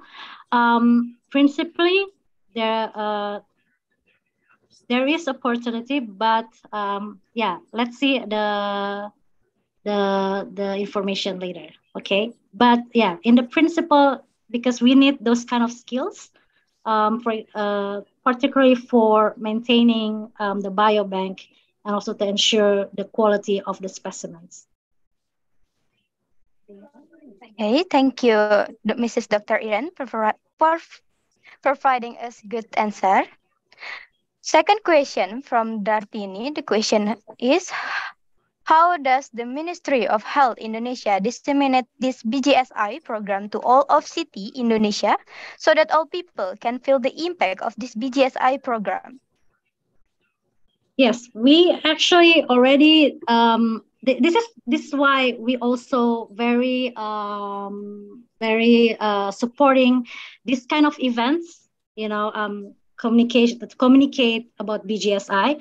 We also do the kind of socialization with hospitals, and also with other laboratories, for particular for public health laboratories, because one of the hubs will cooperate with public health laboratories, for example, like TB hubs. So yes, we are already doing the socialization. And if there is opportunity to share this kind of information through other events, please let us know. We will gladly to be able to do that. Thank you. Okay, thank you, Mrs. Dr. Iren, for providing us good answer. Here we can conclude that.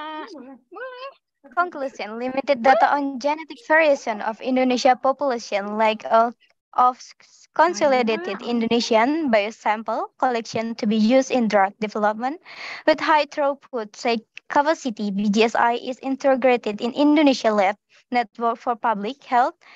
During COVID-19 pandemic, Ministry of Health, supported by Global Fund, has expanded Indonesian capacity in genomic activities provided by BGSI, the first national biobank, second bespoke integrated registry system, Regina, third genomic sequencing service, for bioinformatics capacity.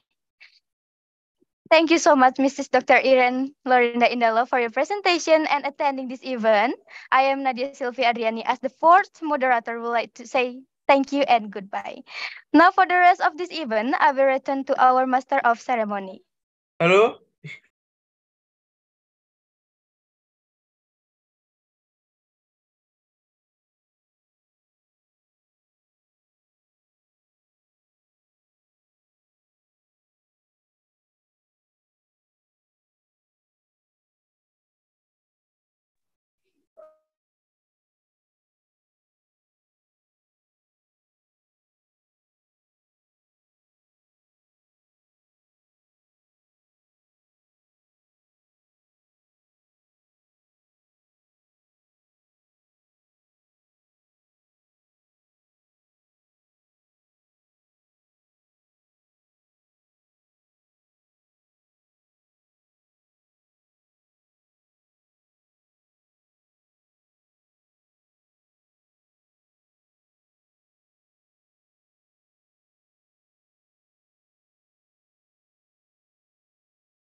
Thank you, Dr. Irene Lorinda Indalo. The material that has been delivered is very impressive as the closing scientific material on this day.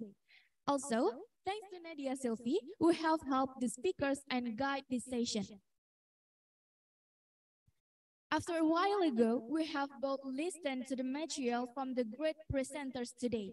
Now, it's the time for us to enter one of the sessions that the participants have been waiting for. For everyone who have submitted their work of the poster challenge, soon I will be announcing the winner of the challenge. For the IT team, are welcome to display the name of the winners on the screen.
As you guys already seen on the screen, so congratulations to the winners.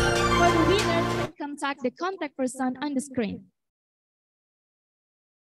Apart from the announcement of the winners of the poster challenge, I will also inform you about the announcement of the door prize winners for the best 5 questionnaire. To the IT team, please display the winners on the screen.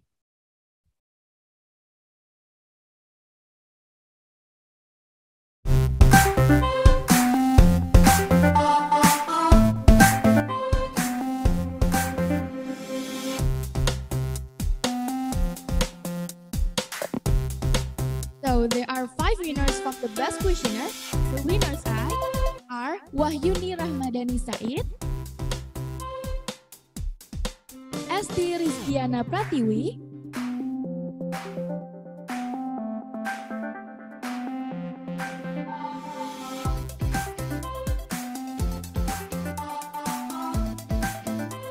Ali Dukni,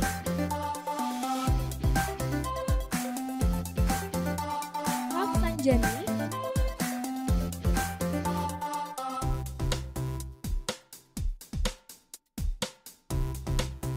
and Dartini.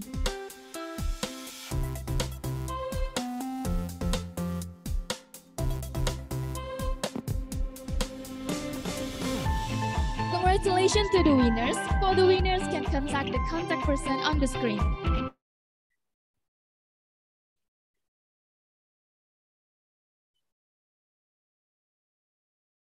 All right, the next session is an online quiz. All participants must answer all as a condition for getting a certificate. The link can be seen on your Zoom chat room and YouTube. I want to inform all participants to start the quiz from now on.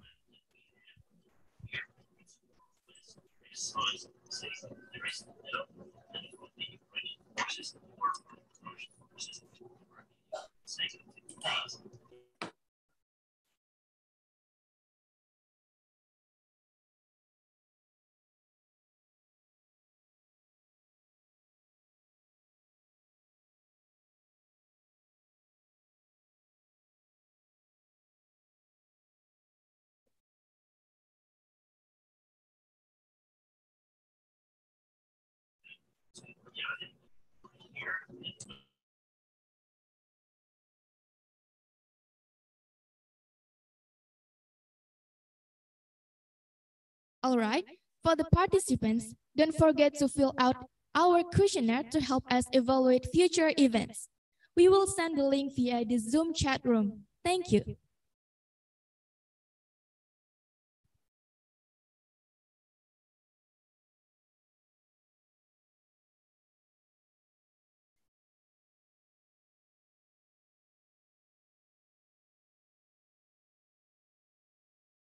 Ladies and gentlemen, thank you for your great participation today. I am, as the Master of Ceremony, representing all the committee, apologize if there are words that are less favorable from me or the committee and other participants. Thank you to the speakers, moderators, organizers, and also all the management who have made this event a success. For all speakers and participants, certificates will be announced after the webinar. Let's close this Genome International webinar. Wassalamualaikum warahmatullahi wabarakatuh. See you on the next Genome International webinar 2024. Thank you.